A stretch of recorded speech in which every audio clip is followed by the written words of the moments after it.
A night in with MauLer and the drinker, getting trashed with the web screen thinkers. A cheap night cause I'm feeling kinda thrifty, got a 10-pack of beers and a bottle of whiskey. Hop off the cork, have a glass of wine, as they'll say, I'll be fine. Trouble walking in a straight line, but pour me a Pinot Noir. It's open bar with our hosts, MauLer and the critical drinker.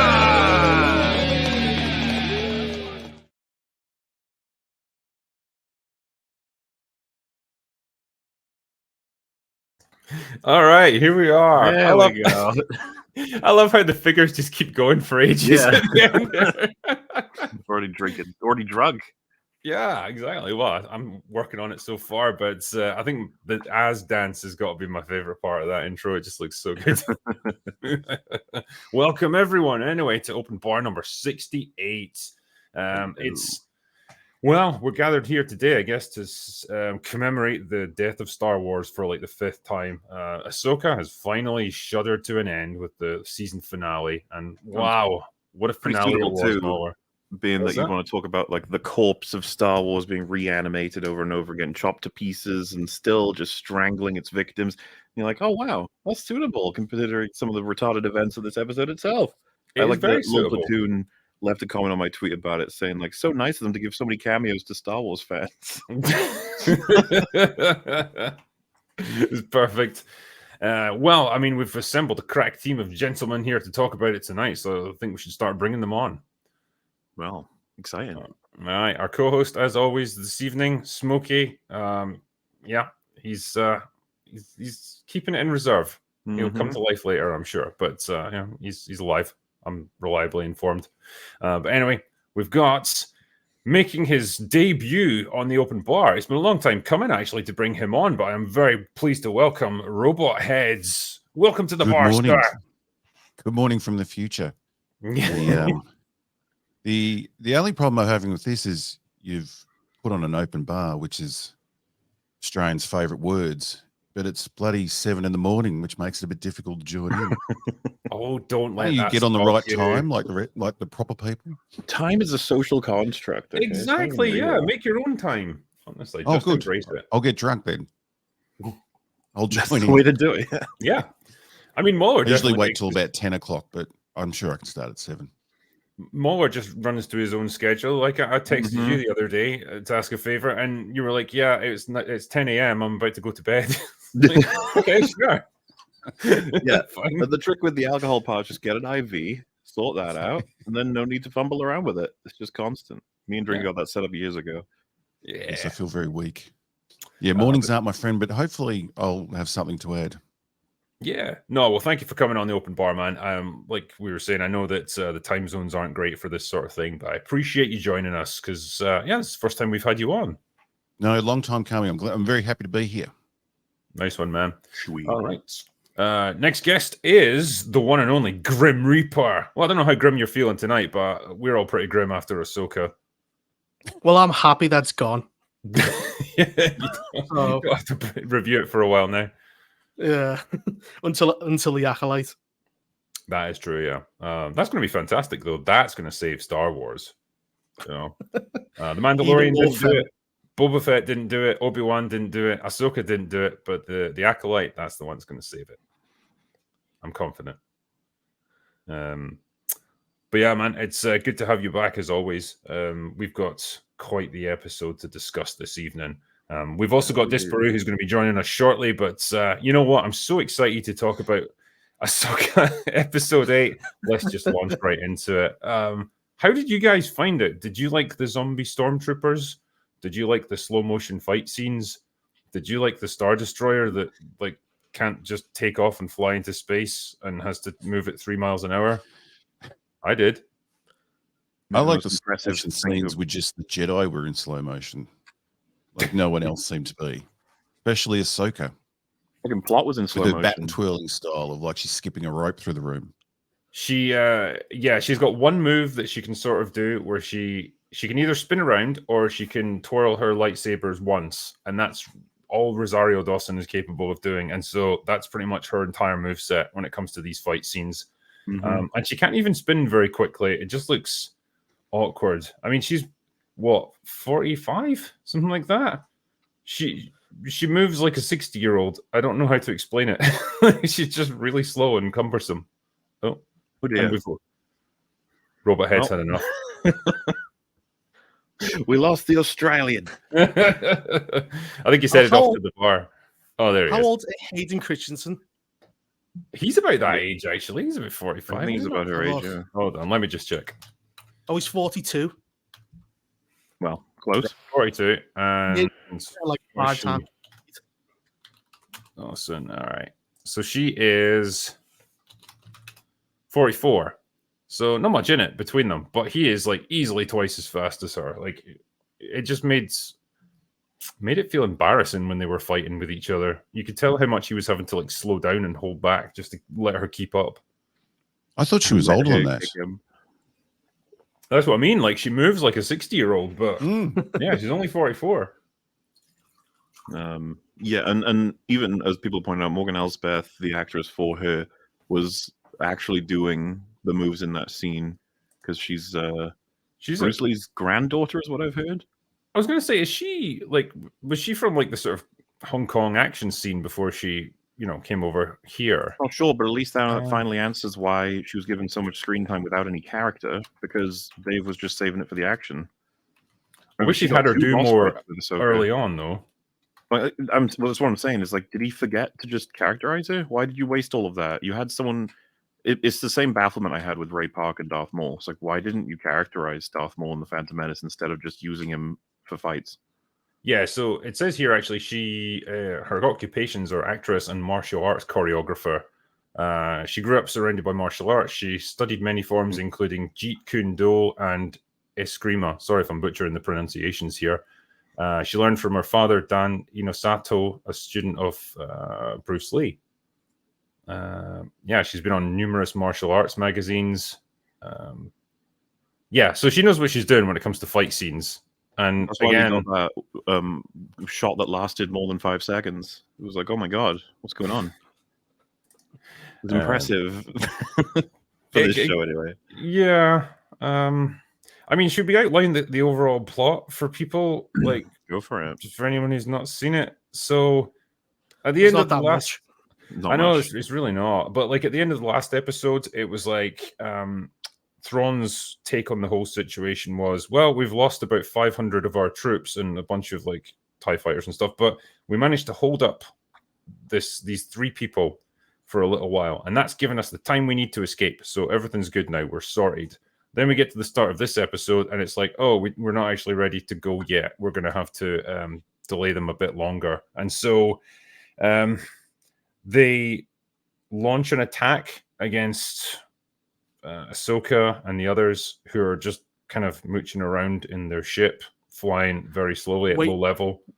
Waiting for Ezra to build a lightsaber, because last episode he didn't need one. He needed a Force. Now he needs a lightsaber now. You know where he could get one? From Sabine, who can barely use it, and so it's literally his lightsaber in the first place. Like, can he not just ask for it back? He's got to build his own one. He was trying to show off. Yeah, actually, I really need that. I was lying. Yeah, I think he was just trying to like bravado his way through, and it's like, no, actually, I do kind of. Because he had to pick up a blaster and went, oh no, I actually do really need a weapon. Hey, Disparu. Hello. We're trying to summarize the storyline for Ahsoka episode 8. So brace yourself, because it's quite the roller coaster ride. I actually thought it was really simple. Well, it's the same as the entire plotline for the entire series. Thrawn returns. That's it. The plot is essentially Thrawn essentially knows exactly what everyone's going to do and has every possible weapon at his disposal. An army. He's got air cover. He's got a giant like Star Destroyer. And he somehow manages to fumble all of it and not actually cause any damage to anyone, and almost lose everything in the process, but still act smug like he totally was in control the whole time. That was my favorite part, when he brags at the end. This is actually a success. It was, I think the first thing he said. I think the first thing he says to her is, "You have fought well." It's like, yeah, she's defeated you at literally every turn.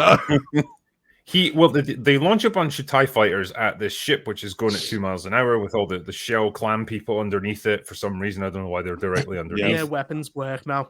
Yes, their weapons actually can penetrate the hull, even though they couldn't before because they were useless. But now the scripts decided it's okay. So it damages the ship, which just about falls out the sky. But then Ahsoka and Ezra are able to hold it up with the power of the Force. And then the TIE fighters obligingly fly in a direct line towards the ship in close formation, very slowly. And they're able to fire up the engines and just ram into them, and knock them both out of the sky. Because they just continue their flight. They don't move out of the way because they're very... Because I'd like to point out as well, like, I'm not expert, but I'm pretty sure the whole point of TIE fighters is that they're extremely agile. They're not very heavily armored or protected with shields, but they're very agile and very maneuverable. And all they're able to do here is fly in a straight line and get knocked out of the sky. So great. Well, they also great couldn't hit a massive ship sitting on the ground that wasn't moving. Yeah. And we have ships which are designed for impacts, so you'll have ships with icebreakers fitted to the front of them. As far as I'm aware, Jedi ships aren't reinforced for ramming speed. It's not something you expect a Jedi to do. Yeah, but it's big. They can do it now, though, because the script says it's okay. Oh, okay. Sorry. If it had torn both the wings off, it would have been funny as hell. Because it's just like, well, that's it. And I like, by the way, that the ships crash, and they managed to send a report before that happened saying they've engaged the ship. It's like, okay. And from this, Thrawn concludes the ship is down. It's like, how? How do you know that? You've engaged that ship 4 separate times without downing it, so... They did say they carried out a successful strike against it, which I guess you could interpret as, if you listen to what he says, damaged it. He says, I assume it's down and they'll do a ground assault. It's like, yeah, you can't know it, so you just have to guess. There's no reason that you could rule it out that they're going to still do an air assault. They still could do that. I especially liked when he said ground assault. The captain... by the way, give the captain a citation. The captain's dead. I don't think he'll care. What is the point? By the way, make sure that we humiliate that dead guy over there that sacrificed himself for the Empire. All that does is reduce morale for everyone else. That's all that does. Since when have they ever cared about the morale of the stormtroopers or anything either? It's not like it's ever been a consideration for Imperial leaders. Make sure the men are rewarded, or make sure they understand that they're going to be sacrificing their lives for the cause here. What the fuck what do you think they do every day of their lives? Their only purpose for existence is to fight and die. They're not going to care. Yeah, they turn into zombies, don't he? Well, they're all zombies at the end. To become zombies. It's like, okay. Yeah, he goes, I give them all citations. They're all dead. Unwalk. The failures. Everyone gets a sticky star. Do you think Thrawn's been running the ship like that for 10 years? That's why they all look so fucked? Because they all look like they've been through battle night and day, but is he just making stupid decisions for 10 years? They're lucky he got this far. Because he looks he's all neat looking and, hasn't got a speck of dirt on him. He's just sending the men out every day on these suicide missions. He probably had 100 Star Destroyers when he got there, and it's just been whittled down to one. He's there was 5 Marauders, and he was like, all right, 1 Stormtrooper, go deal with him, and that guy dies. He's like, okay, I'll send 2 this time, but you have to flip your helmets backwards. Why? That's the thing. If his Stormtroopers were already zombies, you could understand the fact that they didn't care about the armor or anything. But if they're human, why has no one washed their armor? It is literally just a bit of soil on their suits, but it's filthy from head to toe. Yeah, and they're this all is supposed to be a general, and no one cares about anything. There are no clean ones, and they're all repaired in the exact same way. They all have the red ribbons. It's like, why? The guy didn't want that gold mask put on. Thrawn made him one day. He just came in and had that gold mask. Said, "You must put this on your helmet now." You can't even see through the bloody thing. What was even the point of that guy? He's a special character. You assume he's going to do something? No, literally nothing the entire time throughout the entire series. I think Dave Filoni just had a concept of what if the stormtroopers were all battered up and kind of fucked looking? Yeah. Why? Just because it'll look different. Okay, Dave, sure. Well, so it makes sense if they were undead. We'll just copy paste the same thing. Every why you would have for everything in the show, all of the people who like the show are like, yeah, next season. No, watch Rebels. That explains everything. Well, they did address one thing, right? Because remember, I was bitching about how Ahsoka gets reunited with Sabine, and not once does she mention hey, you kind of fucked the entire galaxy by giving up that magical ball testicle thing just to get Ezra back. That was a really shitty decision to make. I can't believe you did that, you selfish arsehole. She didn't say a single thing. The opposite. I was about to say exactly, yeah, and it didn't finally gets addressed anything. in this episode where they go outside, they have a nice pouty look around, and eventually, after about 20 minutes of staring at each other, they start with some dialogue, and it's literally just, you made a calculated gamble there, didn't you? Yeah, how did you know? I just did. It's like everyone's sorry. thrown. And she says, I know. Everyone's just, I meant to do that. That's all everyone says. Yeah. They didn't talk about much at all. She just said, yeah, sorry. It's like, yeah. But there's a scene Ahsoka later goes on about it's important that she's always there for her no matter what. It's like that's not how you teach someone. If you sacrifice the whole galaxy, I'm not just going to stand by you. You're a bad person, and that's how you think a master would teach an apprentice. No, but her defense was, well, you know, Darth Vader was there for me. It's like, yeah, that's not the best example. Maybe you should be better than Darth Vader as a master. So you ever get the feeling like they children? What if you're really shit? Like, what am I supposed to do if you're really shitty? Don't stand by me. Do you ever get the feeling like they have scenes to fill and they desperately want the characters to have some really profound revelation about themselves or their view of the world, but they literally can't think of a single thing for them to say, so it's just babbling meaningless platitude nonsense? Because that's what 90% of the dialogue seems to be in this. I think that's Dave Filoni. I think that's what's so shocking is that I'd feel better if it was ad-lib the whole way through, just trying to fill time. But I think that's his writing. Yeah. Well, somehow it gets there's no made. consequences. There's no consequences for anything anyone does. Hera gets 2 people killed and a court-martial, and they go, "Oh, we forgive you." Sabine betrays everybody. Goes, "Oh, we just forgive you."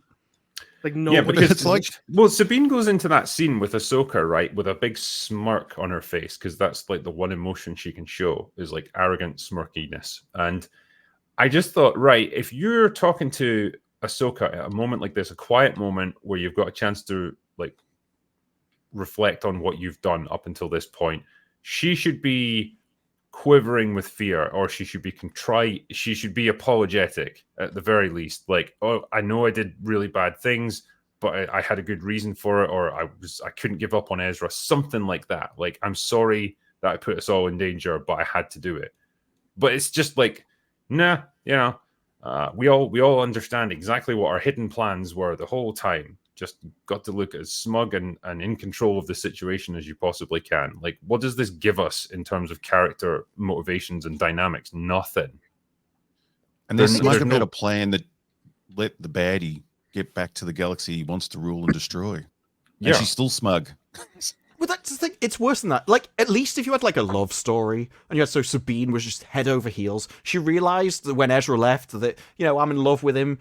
He's the one that got away, and I will sacrifice anything, even the galaxy, just to meet him. You're like, okay. But when they meet, nothing happens. And then in the end, she's like, oh, you can just piss off to another galaxy. I don't care. I actually care more about Ahsoka. This is Disney Star Wars, and it's a perfect example of how like sterile and bland and sexless it's all got to be. You can't have a relationship you can't have a romantic relationship anymore. It's just got to be this crappy, like boring friendship where they're not even that bothered for each other. There's just nothing there.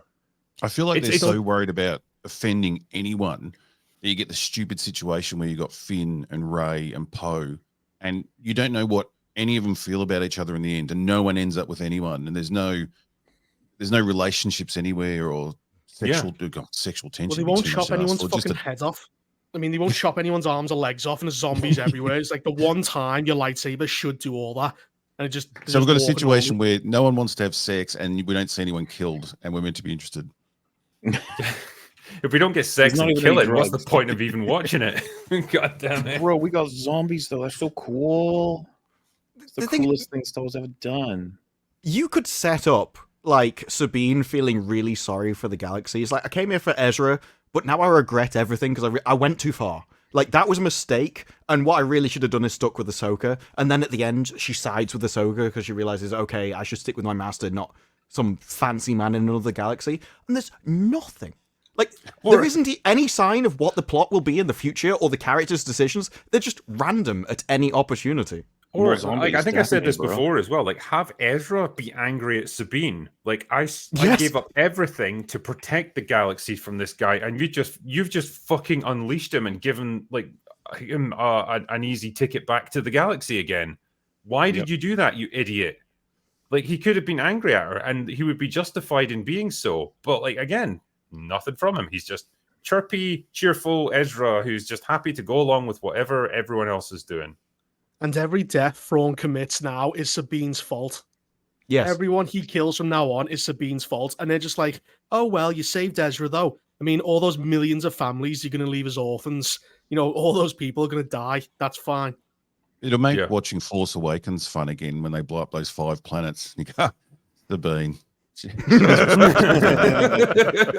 Oh, well, that's. I think Dave Filoni heard everyone saying, you know, Razor Mary Sue, and he went, oh, I've got to give her some fault, you know. And he went with, he kills the whole galaxy and puts the baddies back in place. That's a People probably going, can we just make her, you know, maybe fuck up once or twice? Do we have to make her that bad? But, I guess her flaw is that she doesn't have any personality. Like, if she went to do a personality test, it would just come back negative because she doesn't have one. That's everyone's I was immensely disappointed, by the way, that she does the just standard, like, I can't move anything with the Force. Oh, no, a zombie's strangling me. I gotta grab it, gotta grab. Oh, there I did. I got it. And then after that, she's just Force user now. She just does Force things. I was like, wouldn't it have been neat if she just couldn't? It just didn't work. She tried to grab it. It fucking failed, and Ezra had to throw it to her with the Force, sort of thing. No, I'm all you don't understand. That's not possible in Disney Star Wars because that would mean him saving her. Sabine is such a lame fucking insert now because she's just everything. She's got all of the things. She's super cool and awesome. As if Ahsoka wasn't bad enough with that. So bored watching these characters just win at everything, even though they don't do it with very much competence. Remember when they had 3, for lack of a better term, just lightsaber users with the Force against Morgan Elsbeth, and then they spend like 10 minutes talking about whether or not they should stay or go in order to get to Thrawn faster. It's like, it's 3 of you, just kill her. It's 3 of you right now, just kill her, just stab her. Well, also you're forgetting, right? Her entire purpose for being there, Elspeth's purpose, was to stop them from getting to Thrawn. So she lets 2 of them fucking get right by her. I just don't get. What is this? Does nobody notice this in the script writing phase? Completely, because the 2 of them get delayed by 2 zombie stormtroopers up there until Ahsoka comes up to the top, and then she has to save Ahsoka anyway. It's just like, if you 3 had killed Morgan, then the 3 of you killed the 2 stormtroopers, the 3 of you could have gotten on the ship. But no, you had to be stupid. And it's so funny as well. What shitty writing for the season. The lesson I thought throughout the whole season was stick together, stick together, stick together. They reference that, and then they don't, and then they lose. Well, yeah, that's satisfying. And that's meant to be like the prestige fight, because it drags on for seemingly forever throughout the entire episode. There's 2 phases. But it's pointless, because the 2 people that are going to stop Thrawn have already gone past. So whether Ahsoka lives or dies, at that point, I don't care. The objective has already moved on to the next fight. So you're like, and I never thought I'd say this, but I was more invested in the Sabine fight than anything else. And it's like, I don't even care if she dies. So there's no like real emotional investment in the rivalry between Ahsoka and Morgan. Because really, like, they haven't had much contact with each other, and like neither one has really done much to the other. So I'm just like, what is the real basis for this fight? It's just Morgan barely has character. She's just there. Yeah, it's just like a kid smashing 2 toys together. That's all the build-up you get for something like this. There's no point to it, and so there's no weight behind it. I don't care who lives or dies. Like Disparu said, you know, theoretically you're supposed to cheer for Ahsoka because she's quote unquote the good guy, but like I don't really get why. That's this entire series, though. Every character is pointless. Like, well, what was Morgan for? Well, she had a sword fight. If you removed her from the rest of the episode, would anything change? Well, no, because Balin did everything. Okay, so what was Balin for? Well, Balin just kind of existed, and then he wandered off and didn't do anything, so if you removed him, nothing would change. Balin somehow won. You could remove Ahsoka, nothing would change, because we're still going to bring... And you can literally knock out every single character, apart from the main... It's like, well, yeah, just Thrawn returns. I don't know what the series was for. Balin somehow wandered into Lord of the Rings as well. Yeah, yes. There's not many shows you can say every character's pointless and you're not exaggerating. Like, yeah. Like, so, there's even a line at the end where they're like, I can't remember what it was, but it was something about the past and letting it go. And then the very next thing that happens is Hayden Christensen appears. And like, you can't say let it go and then just hit him in the face. It doesn't work. I can't believe they pulled him out again. They pulled out World Between Worlds, Memories, Eras, Anakin. Then they pulled out Recording of Anakin. Now they pulled out Force Ghost Anakin. It's just like, you fuckers are going off every cylinder. Like, you're desperate. Why don't you just make your Anakin show if you want him so much? The bit that blows me away is the fans that they like that they're making this for freak out every time they see him, like they haven't cry. seen him in 20 years. Every single time. It just, Yeah. it's like The we best saw him a thing couple of was- months ago. Yeah, all the people who were like, it's amazing to see Hayden back as both Anakin and Vader, and to have the layered voice, the combinations, the visual stuff. And it's just like, are you describing Obi-Wan Kenobi, or you describing this show? And it's like, oh yeah, shit, that all happened, all of it already. Why And at doesn't he least in go to visit Obi-Wan, he his son? did things. Saying like Luke Skywalker is at the other side of the galaxy. You go, why don't you tell him about Palpatine and Exegol and all these things going on? He goes, nah, he's just my son. Ahsoka's my apprentice. She's way more important. What about his daughter? Everyone forgets he's never spoken to her. You think he'd want to at least say something to her? This is Why it's not like this swap show out- exists in some weird like vacuum where the rest of the series just doesn't impinge on it at all. It's just like removed from everything. But Weird. even It, removed like, from their own shows. yeah, it like doesn't this make any this sense to exists. Mando. Yeah, it's like Clone Wars and Rebels, and then this just exist in their own like pocket universe. That's what it feels like, because the writers just didn't have the knowledge or this ability to tie this into a proper narrative. It's just this weird standalone thing.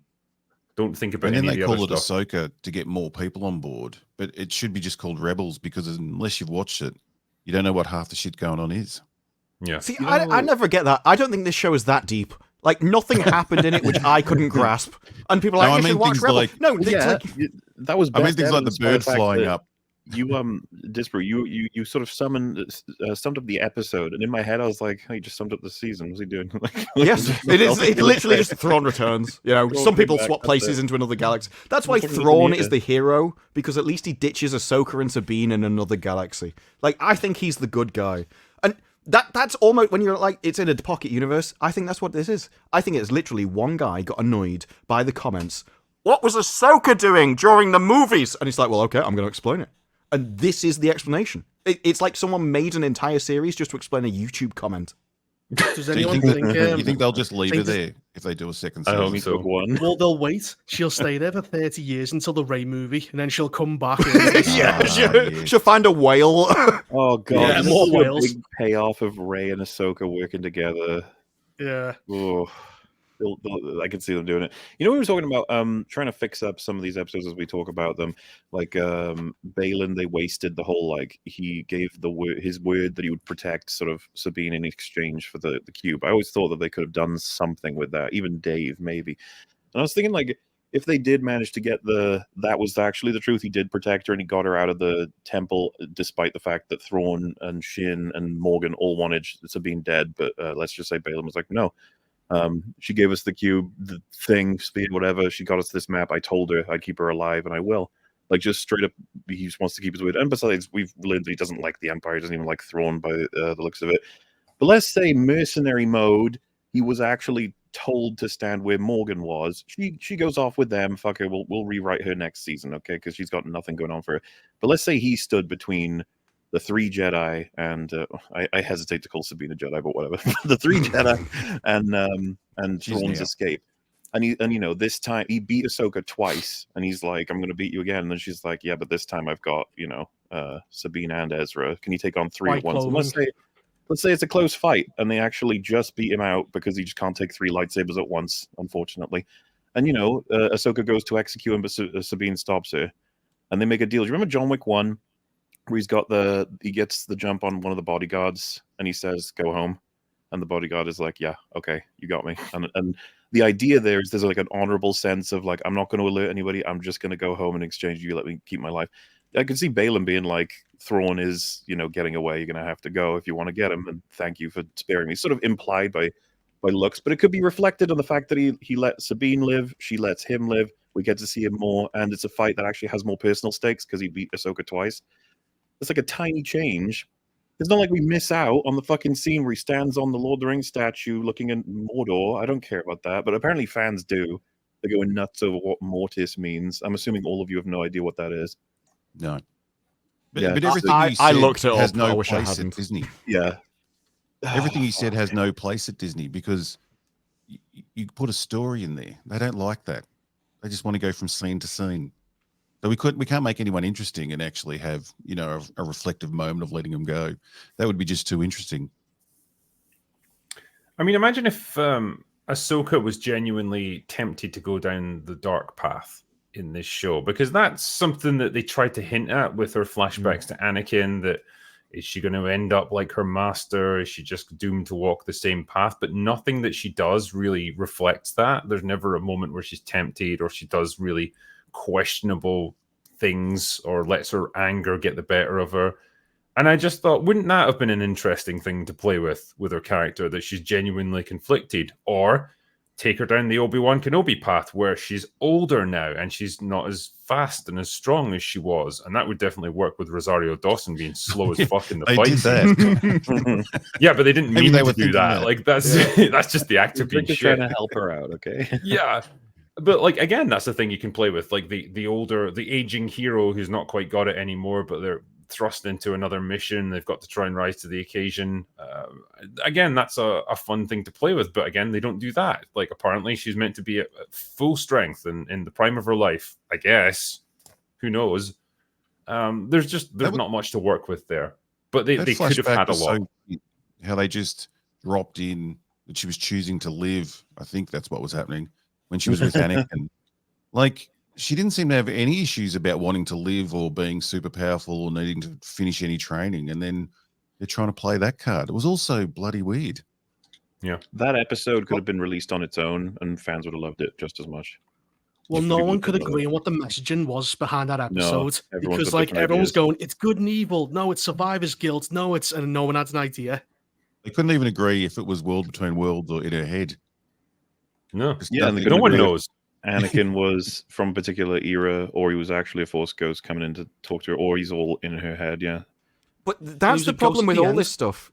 You get to a point where it's like, okay, what are the values of Hollywood? How can you even have a discussion about good and evil if people disagree on what good and evil are? Like, you had Sabine, who basically betrayed an entire galaxy. Like, she committed treason, like bringing back somebody who's supposed to be this really evil general who's going to murder billions of people, and she just did that so she could meet her friend that she's not seen for a few years. I mean, oh, it's fine. You know, that's okay. It doesn't matter. There's no consequences for it or anything. It's like, that's an incredibly evil act. But to Hollywood, that's fine. You know, whatever you do for your own self-benefit's great.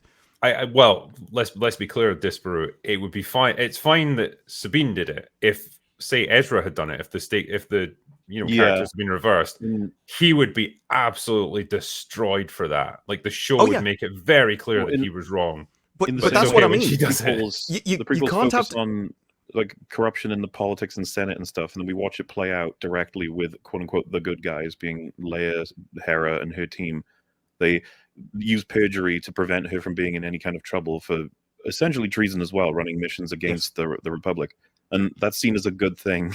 Mhm. Just like, okay. And this one, you can't have a discussion about good and evil when what you see as good and evil is different than what your audience sees. Because when I'm watching it, I'm like, well, this person deserves to be punished. And then it's just, they're treated as the hero. And I find that repulsive. Like, the morals are so opposite each other. I can't then care about this character, because as far as I'm just waiting for it to get like a just desserts. You know how in movies, the villain always has like the worst, most horrific death?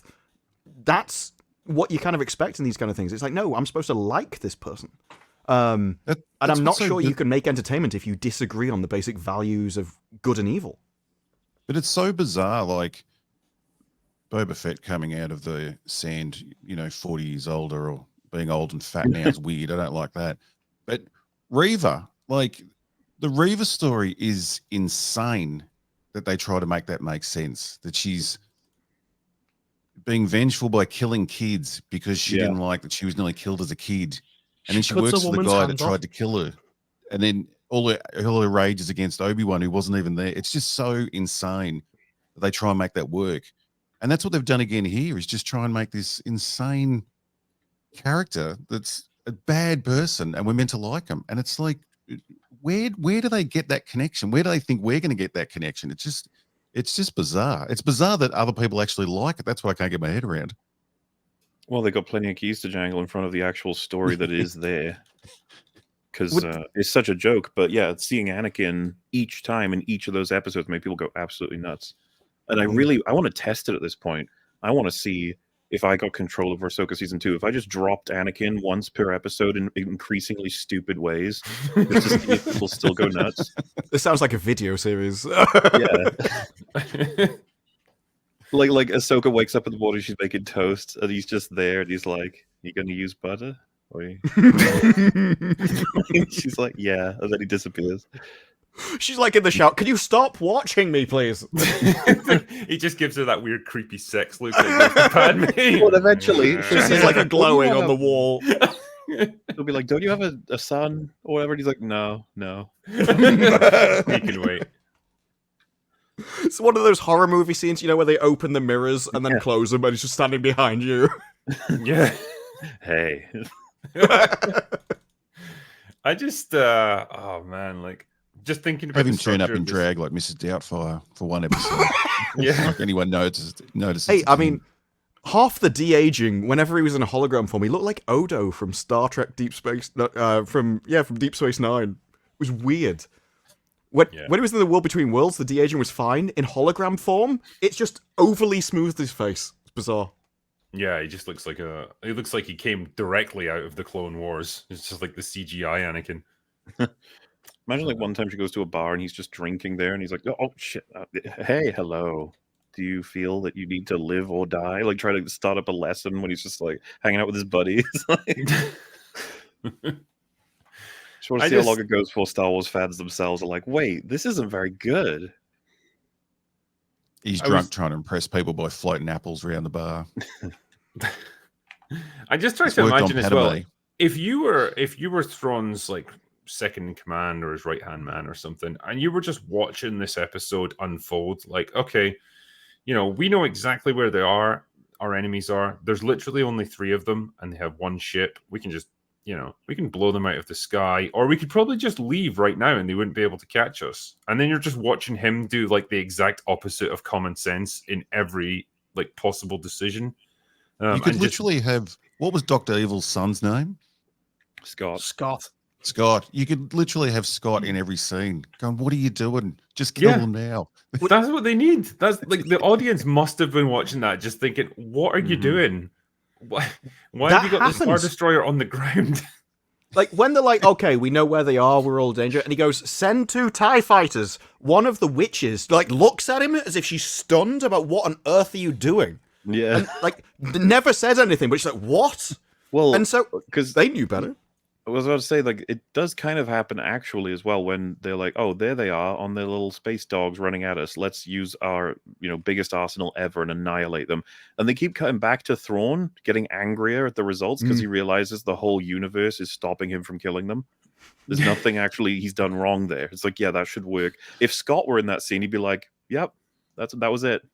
So he only fires when they're like inches away from the door. Like they're on the mountain, it cuts back, and then they're right underneath the Star Destroyer.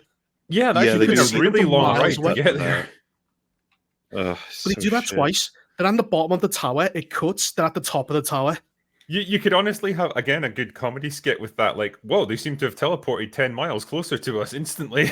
How did that happen? It's like the opposite of the serial killers in slasher flicks where they just edit them backwards every fucking 5 He minutes. also left the door open. Like, all the doors are open, and Ezra starts closing them. And like, why were they closed? No, that was the thing. Ahsoka rode through them. The moment she was through, she stopped opening the doors, so that Sabine almost gets crushed, which I did appreciate, but I don't think that was intentional. The thing is, in that scene, you could so much have improved. Rather than opening the door, have them use their force powers to force the guns off axis to give an explanation about why they can't be hit. Like, you could have even the exact same scene made it better. Most people would have complained that it was nonsense, but at least there's a reason why they're not dying in this situation. But it's on the staircases. Ezra starts closing them. Ezra's closing the doors as they go up, and you have to blow the door open. It's like, why weren't they already closed? Well, imagine that scene where the turbo lasers are blasting away at them, and like Ahsoka's ship comes flying in and takes out the gun batteries to give them cover or something, like to provide just a little bit of opportunity or window for them to get in. Well, at least that would give you something. There's some kind of bullshitty explanation there. Nothing. You know, It's the best we can hope for in Ahsoka, a bullshit explanation. Yeah. I just love the idea of Thrawn just standing in his control room going like, why don't the guns work? Yeah, that's what his face was. He Why was aren't they actually dying? doing nothing. It's He's not actually blue. crazy. That's just his tension building. He's just like holding it all in. It's turned him blue from his anger at nothing going right. Though he thinks everything's going right, so he's probably quite calm. Yeah, he keeps saying, man, he keeps winning. You know, every time everyone's looking at him like, what? And he's like, winning. Yep, 100%, always. Or every like, time. you know, You guys when just they're to understand how we won. when they're lifting off from the top of this like giant fucking platform and slowly going into the air, like literally the only way to get into this Star Destroyer is through the hangar bay at the bottom. Like, sir, should we have more than 2 stormtroopers down there guarding that? Nah, 2's enough. Nah. Should we Fine. close the door? No. Yeah. Well, even then, like, we didn't know that the Eye of Sauron could even enter an atmosphere. But let's say say you can only dock within an atmosphere. Fair enough. Just go 100 meters in the air. You've got no problem. They're on a dog. What are they going to do? It's like, I wouldn't mind if there was a really... Oh, I would mind. But I wouldn't mind as much if there was a really bad explanation for what happens. But there's no... Like, they don't even attempt to try and explain what's happening. It's just, oh, we're just gonna sit here, and then suddenly Sabine can fire you like a cannon and break all the rules of angles. You And it could just seems so probably easy get to away with fix. this, right? If you said, I don't know, our Star Destroyer is either really low in energy or it's damaged, and so it can't fly more than a few hundred meters above the surface. Like, this is the best it can do. And so we need that Eye of Sauron thing to dock with us so that we can get out of here, because that's the only way we can get out of the atmosphere. Fine, it's stupid, but like it's something at least to justify. And it could have built some real tension that they were stuck there till the ring comes down. And they're coming to, get on board and they can't lift off and that. But they just didn't lift off because they didn't want to. They wanted to give them enough time to get on. But if they couldn't move any further, would have actually given it something. Imagine this crazy scenario where you've got a team of really resourceful bad guys, like striving against pretty, limited options to get themselves off this planet, and the good guys rushing in again against the clock to try and stop them. So like everyone's being smart and making the best decisions they can in the circumstances, and it's really balanced on a knife edge how this is going to go. That could be a nice, tense, fast-paced finale. But this is the exact opposite of that. Yeah, because they start the episode, I'm not even joking, this is like one of, if not the first line in the entire episode, we finished loading everything onto the ship. It's like, okay, just leave then. Like the moment they start the episode, they remove all reason to stay. Again, that's Scott. You need a Scott there just going like, right, we should go then. There's literally no reason to hang around any longer. Just lift off right now, Thrawn. We're good to go. Go back. And we just skip over that they don't even tell us what they're loading on. Like, well, let's pretend we understand it to be dead bodies. They're lost men in coffins, ready to make them zombies on Dathomir or whatever the fuck. If it is that, then had the Eye of Sauron arrived and the bodies were already on the fucking Star Destroyer, which they should have been, they could have left that same episode when they first all arrived. So episode 6? It's like, but no, instead we got to load all those coffins on. And it's like, where were you keeping them? Why not on the Star Destroyer? I know. And those witches knew they were coming. 10 years. He had 10 years to pack them back on.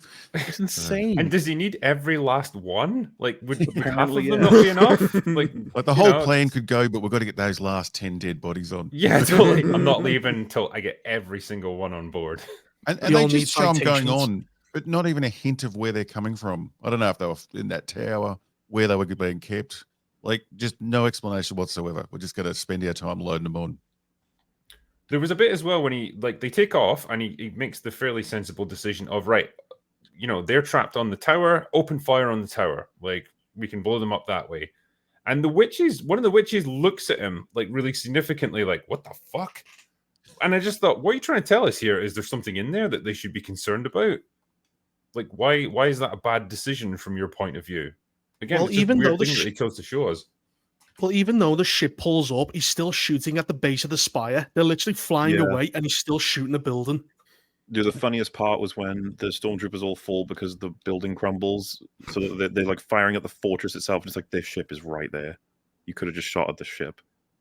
I liked when they looked over the edge, and they could clearly be able to see like the ship with the 2 Jedi on it, and they're just staring at them. They don't even bother to fly until it becomes level with them. Like, this is what I mean. I'm sure there are writers in Hollywood who cannot actually appreciate the world from anyone else's point of view. they don't know that those characters can see that thing until they actually visibly appear on the camera, and then it's like it exists in their world. They can't imagine what it would be like for that person to look downwards. But It's don't beyond forget them. too, they were meant to be zombies 5 seconds ago, and then they stood around and watched all the others fight and did nothing. And then all of a sudden they started attacking again, but they spent about 10 minutes just watching Ahsoka and the other bird fighting with lightsabers. So there were zombies. Did you see that and they tweet weren't. where someone spliced in the Muldoon bit from Jurassic Park, just Yeah. going, shoot her! I don't even know who or what was with zombies were. I thought that they had to be zombies once they'd been killed, and so when Sabine and Ezra were fighting those two big ones, and they stabbed them with the lightsabers and they didn't die, I was legit losing my mind because I thought we'd gotten to a point now where a full stab doesn't actually do anything. It's like, it turns out, no, they're already zombie troopers, those two. Apparently they died ages ago, probably fighting marauders or something. Oh, and so they've they just were become- zombies too? Because I thought the same thing, that now we're just not going to even bother that Yeah. lightsabers do anything. Well, I was getting so confused because those ones were like super duper ones as well. And then I was like, were they like high-ranking storm death troopers, and then they died, and then the witchcraft people brought them back, and they've just been rotting like this whole time? Is that why their Yes. mouths are weird? So where do they keep those guys? They're kept on the ship somewhere. The Zombie fridge. closet. Yeah. Like, that was Yeah, the the thing. crisper. The only headcanon I could come up with to like trying to explain something for them, because they don't bother, was that over time it was like the zombies learned to become human again. Like, they learned how to walk properly and stuff. It's like they over time regain their memories, and so maybe those existed for a long time, and so they became more skilled and got the skill back. But there's still one problem where, as they're going up the stairs, zombies come from a higher floor than they are, and I'm like, well, you can't have killed them because you haven't Yeah, you reached that can't have- floor yet. So where did they come from?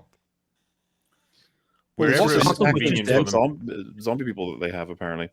I love Well, as say well what? how you can just swipe your lightsaber across the door panel control and it just automatically closes the door. Like, why? Yeah. Why wouldn't it just keep it the way it is? And you've Ringer's just better fucking than that. destroyed the controller. If I destroy my doorbell, I can't open my front door. That's how that works. Yeah, It's a locks dumb it, fucking meme puts from the security Star Wars universe that they've kept going. If the door is open and you need it closed, slash it. If the door is closed and you need it locked, slash it. If the door is closed and locked and you need it open, slash it. Like, that's just on. how it Magic works. key. I'm just, Did you? Could I'm you just going to believe? punch any piece of technology I want to. Time to boot up the PC. All those you scenes in the believe- original trilogy where they had like a droid hack into the door. No, just slash it. No, It would have no. been fine. Could you believe Well, they actually did a zombie sound though? That got an audible fuck from me at home watching and a laugh. That they actually dropped in a zombie groaning, the typical movie sound. Like, Yeah. I get that they're Well, they gave them, zombies, like- but do they have to actually moan and make the sound as well? They gave him glowing green eyes too. Yeah, It's because such a- green it's is like the such a symbol of cartoon. decay, MauLer. Oh, They're so also super clever. strong as well, aren't they? Because they just start throwing people across the platform. Yeah, they Yeah, it's also that throw whole- people it's- around because that's what it's you do when you want to kill someone. It's the Wouldn't Terminator zombies be approach, isn't it? easier? Just throw them around. If you had a lightsaber, wouldn't zombies be easier to kill? than Yes, that's one of the harder most to kill? preferred Yeah. weapons you could possibly have against a zombie horde is to hold up your lightsaber and let them walk into it over and over again.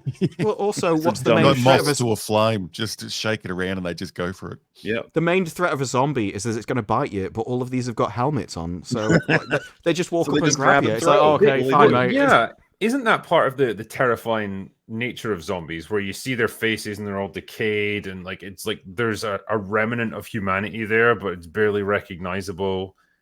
But when you've just got them in stormtrooper outfits, like you say, with the mask on, you like they're visually exactly the same as they were before. They're just like shambling a bit more now. It doesn't Like- really give you that same visceral reaction that you get from zombie hordes. Even if the couple had an arms missing or a helmet broken off and you could see a rotting body underneath or something, but just nothing, just a dirty stormtrooper outfit and glowing eyes, and you're meant to be scared of it. Yeah, I'm so I love that bored zombie. of like lightsabers just doing nothing. Like when they slash people, there's no limbs removed, there's no heads coming off. It's just very neat little. Even if they bother to do this, just a little slash across the chest that somehow kills them. Well, they don't even Dude, kill if you actually- Sabine. if you watch Sabine that takes it right scene, for the chest. sometimes they shoot at them, like deflect blaster shots into the zombies, and the armor actually works. It was amazing. I was so confused. Like the blast shot would hit their armor and it would bounce off, and it's like, whoa. the only working armor in all of Stormtrooper history is on the zombie ones, so they have to be dead for their armor to work. That's why I like that zombie. He grabs Sabine's gun and then he decides to point it at his own face. Like, no, he didn't even try and deflect it. It's just like, no, fire here. This is where it'll break open my helmet. I can finally eat you. Yeah, and that sucked, by the way. That whole fight was designed to just make Sabine come through and save everybody, when it's like, Ezra has the Force. He would have blasted both of those stupid Stormtrooper zombies off the platform. But oh well. No, you can't have that. I did like as well. You know that hero shot where it's like Ahsoka, Sabine, and Ezra lined up with their lightsabers, and they start going to work, deflecting blaster bolts and stuff. It made me laugh because like Sabine's first move is that she gets hit right in the fucking helmet by a blaster. Just goes like that. Yeah, she's the only one that ever takes a hit, and it's in her armor, so it doesn't matter. But that was like there was a wrist guard or... Ahsoka turns around and she sees her just failing, getting shot by every blaster. Why don't you just pull out your blasters, love? I'm like, yeah, okay, I like that because at least she's realized you can't use a lightsaber. The point, Sabine is supposed to be this great warrior who doesn't even know what weapon is best in each situation. Yeah. You have to be told to use her blasters. It's like the philosophy with this is like lightsabers are cool, so we have to have Sabine use a lightsaber, even though it's totally inappropriate for her character. Like, wouldn't it have been cool if you saw all three of them approach this fight in different mindsets, using different skills and different weapons? You got Ahsoka there with the lightsaber, you got Sabine with her blasters, and you've just got Ezra fucking force pushing people all over the place. Yeah, you could have done that. And they have to do, they have to work together at times. They have to combine their powers to do different things and overcome different enemies. That would be fun. It's a bit Marvel-y, but it's something at least. But it's like, no, they can all just use lightsabers perfectly well now. But they even set up that he was talking about not using a lightsaber anymore. Yeah, and using the Force. That's all he for needs. one episode. Yeah, and then next thing he's making another lightsaber. I've seen people cope and be like, no, the whole point of that is for him to encourage Sabine to use it. And it's like, no, it's not. She says she has too many weapons to use all at once, so he has to take one of them. And he's like, no, the Force is my ally. He's bragging. That's all I need. It's like, okay, so it's very clear then. He only uses the Force. And then they immediately contradict that, and then they contradict it again the following episode. And it's like, okay. I mean, if I had that ability to use the Force, like those zombie troopers would be no problem. I would just crush them all into a giant ball and just throw them out the window. Well, someone asked, I think, on Twitter, it was like, can't you just push them down the stairs? Wouldn't they just go and fall down the stairs? What's the problem? Just force push on the staircase. I remember in Force Unleashed, when you were pretty powerful alongside in the game, you get attacked by several stormtroopers. One force push, and they all just get tangled and thrown around like a vacuum in a hallway, and it's funny as fuck. It's like, why can't I see that in Star Wars ever? You got Ezra, he's pretty good with the Force. Ahsoka's pretty good with the Force. They are zombies. They are not hard to fight. And the cut in to the three of them standing there, and then all the stormtroopers standing there. It felt like a Gmod video where they literally spawned in individual characters one by one by one by one by one, and then hit play and just see what happens. Because like it didn't seem set up at all. They weren't in cover. They hadn't just entered and had to deal with like enemies. Everybody was just in the room, like spawning like in a video game, like in Mortal Kombat.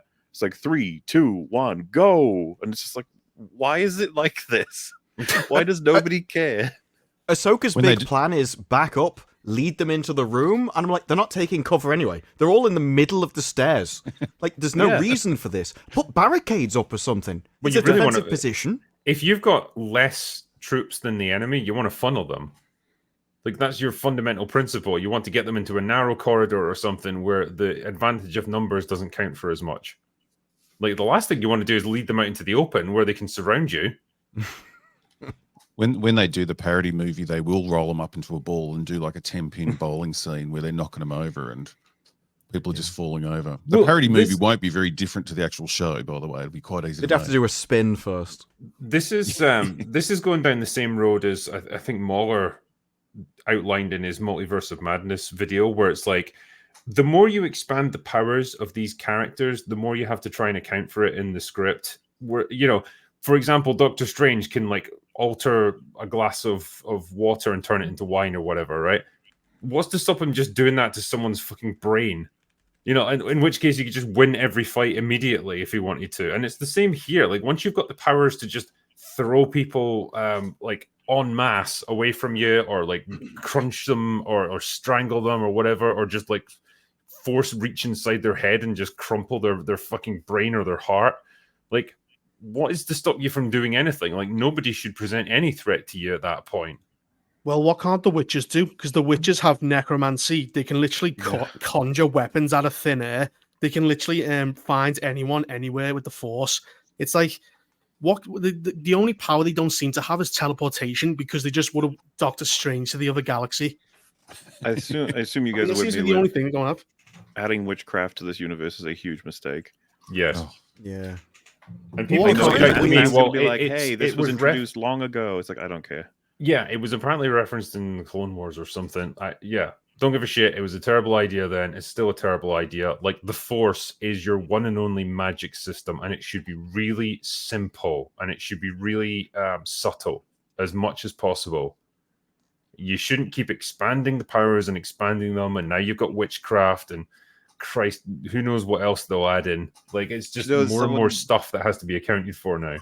So It's like they watched oh, June you're and curious they wanted- about Mother Talzin? I was like, what the fuck's like? It's the Blade of Talzin is what she has. I was like, what are you talking about? And it's like, oh, I can send you this video where Mace Windu fights Mother Talzin with Jar Jar Binks. I was like, no, No, I'll pass. just No. no. And is that the same sword though? I mean, it literally just appeared out of thin air. I just thought they made I it don't know. out of fresh. The thing was though, there's a bit where Thrawn goes, "Our alliance has been pretty profitable." It's like, yeah, for you, they've done literally all of the work. They created the ship from the other galaxy. They've made all of your soldiers. They've given you every piece of intelligence, and so far you've just failed at everything. I don't know why they didn't just load their stuff on the Eye of Sauron and leave. Well, that's Why Thrawn's did they plan. even need Thrawn? Thrawn I don't just fucks up and then goes, "Come and help me, Night Mothers." That's basically it. Because That's Thrawn is all as he much does. a celebrity in the Star Wars universe as he is in our universe. Same for Anakin at this point. It's just lame. I hate it. How much the meta drips into all of these projects because the fans being happy on a superficial level is like the one thing they're able to do. Look, Yeah, look, but- look, Thrawn. Isn't he cool? They'll Everyone need loves to him. wipe his ass soon. If you're into Clone Wars and Rebels and Thrawn is this incredible general who's like a really imposing figure, so much so that an entire galaxy is scared of him returning, shouldn't you be annoyed that when this live action comes out, he's just trash? Like, shouldn't that- Yes, they should be annoyed. They should be annoyed not- about a lot of things. Like, imagine fans of Rebels who've been waiting for years to see Ezra and Sabine get reunited, and then when it finally That was happens, it. it's literally just like me bumping into one of my mates at the pub and just being like, "Oh, hey man, how's it going?" Right? Yeah. That's it. Alright. I thought I got That's it wrong. why I like, said it's like meeting an Uber Eats driver. That was the only emotion that was between them. It's like, all right, I mate, was so yeah, I've got your stuff. confused. I was so confused at how long it had been, because when they meet, they hardly react, and it's like, is it 10 years? If I got this right, it's meant to be 10 years, and Yeah. it's meant to be Yes, 10 years. It's like, Well, what's worse is Ezra's been stuck with crab people for 10 years. Wouldn't he turn like a Fruity Lands from Rick and Morty? He'd start like Yeah. raping them and eating them, and he'd go crazy, wouldn't he? He's Ezra hasn't probably taught been anyone. shagging them. I think we should all prepare Yeah. ourselves for that. It's like right, Oh, he's got like crab. Sabine human comes back children. pregnant. He starts eating his half-human offspring and just goes, "Ah." No. like when he comes out the tent, he's got like one of the crab Yeah. claws just hanging out his It's mouth. awesome, Like, oh, sorry. Yeah, he just fucks all the crab people. That's why they let him in. I Would've been a seriously lot- would have guessed from how he behaves that he'd been here for about a week, maybe. he looks so But- prepared to meet someone. It would have been funny if he did come out covered in crab meat and just jizz all over him. And he hasn't got pants on, and he's just wandering It's in his around. It's in his beard. He's got Or like jizz all every- over him. no. Or every time he walks by, like all the female crab people are like, "Ugh." They take their children inside. They're like, Yeah. don't look at him. Send me another crab rock. He's screaming at him. Yeah. Don't anger me or But, I'll like, be seeing you they on don't Thursday speak- night. They don't speak English, so like he's probably just assuming he's having conversations with them. They're going, "Please leave me alone." He's like, "Yes, me too, yeah." That's what I think with all the droids. Like, there's a load of people that could just understand beeps. What if they can't? What if they're Yeah, just they're all assuming pretending. everyone's beeping at them? Oh yeah, he said he's got this new. He He's- says he's a he's- sex droid. Yeah.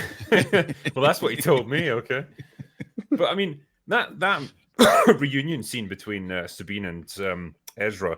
imagine what emotions you could play with if you were writing this like semi-competently. You know, this girl who's sacrificed everything to get to a different galaxy to be reunited with this guy, like the combination of guilt and regret and relief at finally being reunited with him after 10 years.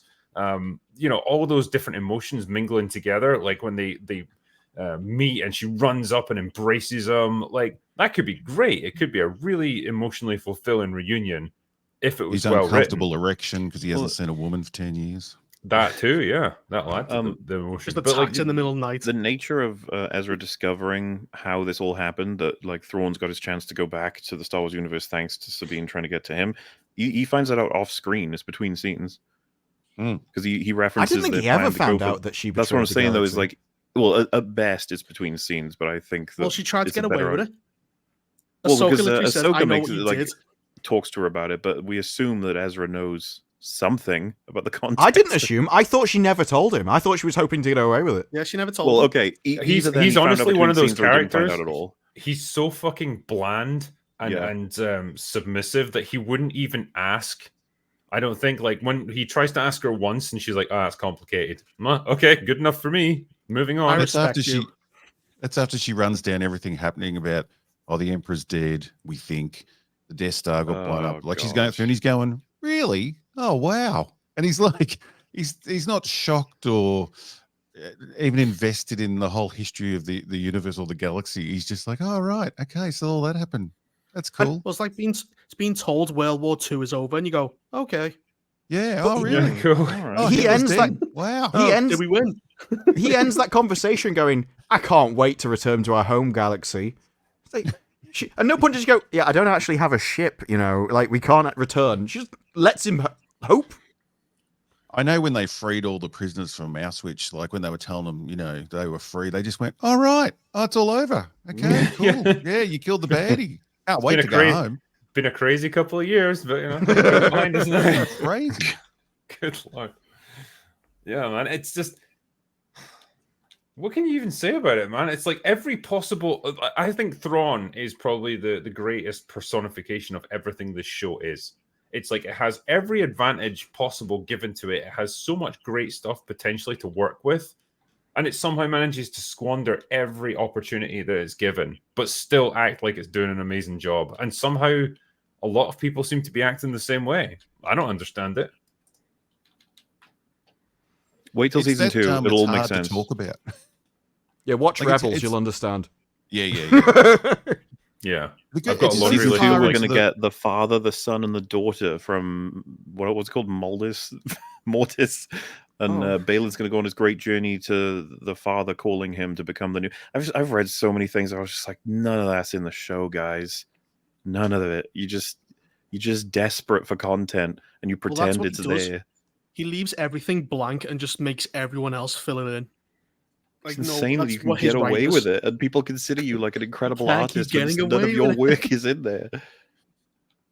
But sure, yeah, okay, that's just how that works. Also, So did are The we- anyone amount of notice? posts I've seen about Dave Filoni being a genius, I was just like, man, how easy would it be to please the fuck out of Star Wars fans, you know? All I need to do is tell whatever story I want, then right at the end have Anakin swing around his lightsaber. He doesn't even have to 10 do out of that. 10. He can just stand there. Yeah, you can As just long as we smile. show him, that's all it's needed. Whoa, you gotta have them fold their arms, though. That's true. Oh a yeah, we key don't have element. that. Then what's the point? What is it? Yeah. I mean, yeah. God. Well, did anyone notice when the ship's about to take off, Sabine goes, "Ezra, you jump and I'll push you." And I was like, Oh. hang on a second, you should be fucking volunteering to make that jump. Yes, I was like, no, she should. Ezra, you do it. You go. She only If- learned the Force if it 20 doesn't- seconds ago. You know, Ezra, I believe you. You just jump. You go for it. You take You know all why the that logic was consequences. why they fucked up that logic, right? Like it should be that he pushes her onto it and then he pushes himself on, and she does everything she can to bring her over. It's because she needs to go over last so that she can make the decision to stay. Because that order didn't make any sense. He should be pushing her. It's like, even if he trusts her, he's still going to have doubt that maybe I won't make it, maybe she can't do this. So at least there's somebody on the other side who could stop Thrawn. That's the most important. That's the only thing that matters out of this. Their lives don't matter, but stopping Thrawn is apparently the most important thing in the universe. So at least if he gets her across, there's a chance, even if he dies. And then what does he actually do once he gets onto the ship? He just like gets on a shuttlecraft and then leaves. Yeah, Like, fucks off. I thought the whole point of getting on that Star Destroyer was that you could either kill him or at least like get the word out that he's here and get like the whole Republic fleet to come and blow him up. I mean, I'm just gonna leave. I just wish that when he landed and got out in that stormtrooper outfit, I would have shot they him. blasted him. Yeah. And then took the helmet off and went, "Oh fuck, was Ezra?" Well, because they The thing is, pretend like Hera that would have entire done that and hangar then would just somehow be got empty. promoted for it. And no security, no warnings, nothing. There's just two stormtroopers and he kills them. Instead, the camera should have panned up and there was just an entire hangar filled with stormtroopers, active ships. Even Thrawn just standing there staring at him like, "Hi." We meet It's like, again. oh shit, There's some that's line. the end. Yeah, and then just you just hear blasters the block. firing at the thousands and loads of red light just coming out of the Well, hangar, and it's like How does he bits get of off the flesh ship? flinging around because that's Ezra. He's gone. Well, see, how does he get off the ship? Because he's on the ship and then he's with the New Republic fleet. How does he know where they are? I have no idea. But how does he even get off Thrawn's ship? I mean, to be fair with that, Hera did get on a ship against all instructions and just fly off with a squadron of fighters, and no one even questioned her. So She it's even not as got if some the of them show didn't killed. set it up. She even got some of them Apparently it's killed, and they never asked her about those dead people. It was just like, you shouldn't have gone there. So you can actually do whatever you want. Ezra specifically said, I was never stupid enough to come here on my own because I know attacking this place on my own is a stupid idea. And they were like, don't worry, we're with you. The moment he has to attack Thrawn, no, just leave. They're all fine now. It's dumb as fuck. Yeah, there's a moment where, like, when their ship gets down because Sabine's crashed it into the TIE fighters, right? Ezra says, "Oh, I hate to bring this up, but this might slow us down a little bit because we don't have our ship." It's like, why do you hate to bring it up? It's a really obvious problem. You should be raging at her that she fucked this thing up. But then at the same time, Ahsoka then just goes, "It's only going to slow us down if we let it." What do you What? mean, Ahsoka? What are you talking about? Yeah, can you give us I mean, something more specific? It's Very the so flesh funny, though, wound, because isn't it? It's the they flesh were wound Run as guy. fast Like, as any ship. We're supposed to you get your assume they arms were cut off, heading it to doesn't stop Thrawn you. before they got attacked by those two ships. They were heading to Thrawn at basically 1 mile per hour for some reason. The only Well, they're reason I going can with the imagine they were convoy. going that slowly is because they were held back by the crab people. Why did they want the crab people to assault Thrawn? Yeah, what did they think they were going to do? Meat 'Cause they're- shields. Because Ezra specifically says that they're peaceful people, so they're Let them not going live to their fight. lives. Why the fuck are you dragging them over into this? And then you abandon them because your ship breaks and you can get there faster by foot, I guess. Well, they have to hold the ship up because it almost crushes like 3 of their caravans. So they have Yeah. to go under and lift her up. Maybe they were Also- taking them for food for the trip, like pirates used to Yeah, take. Ezra prisoners needs on more. the ships. They were going to just store them on the ship and eat them as they travelled. Ezra might get Ezra's little stressed and harem. he needs some stress relief. Yeah. You just watch him like go into one of them pod things and the door just seals shut. Like, I'll be back in 5. He just grips onto those 2 eye stalks, and you're like, "Oh no!" here we go." Ezra, no. Time and a place, Ezra. They actually Yeah, evolve shells just to protect themselves from Ezra. Ezra, where are all the crab people? I don't know. There's a They're lot of all in rocks this near movie. me. They'll be back. They always do. Yeah, I mean, there's probably fan fiction out there for that kind of thing already, I'm sure, on Tumblr. But, Yeah. well, Nothing's too far for those guys. Ahsoka is now gone for a while at least, and we can breathe a sigh of relief. But, you know, Loki's just Yay. around the corner, so that's something else. That's, yeah, Mm. I a couldn't whole other- believe they put them on the same week. I thought they'd at Yeah. least wait a week before Loki started, but no. I mean, I guess they're thinking like the fan bases of the two might not necessarily overlap. So you know, you haven't opened up the Marvel sludge pipe for a little while. So it's about time we did that, I guess.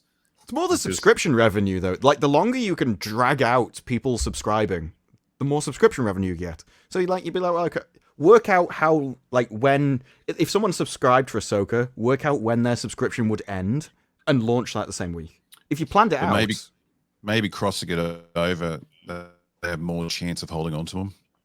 You know, like they've got people just cancel their subscription once they stop watching a show. Maybe I mean, crossing it over by maybe one episode. They I they mean, probably caught on aren't to they- the fact that nobody's watching these shows in the first place, so it kind of doesn't matter.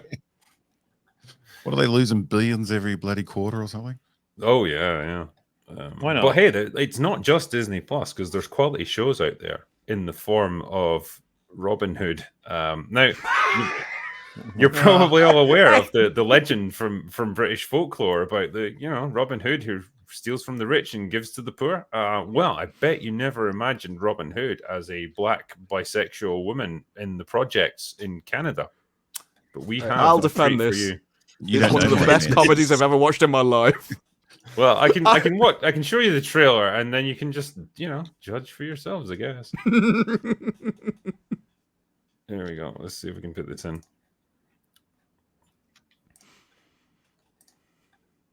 It's the soundtrack that gets me.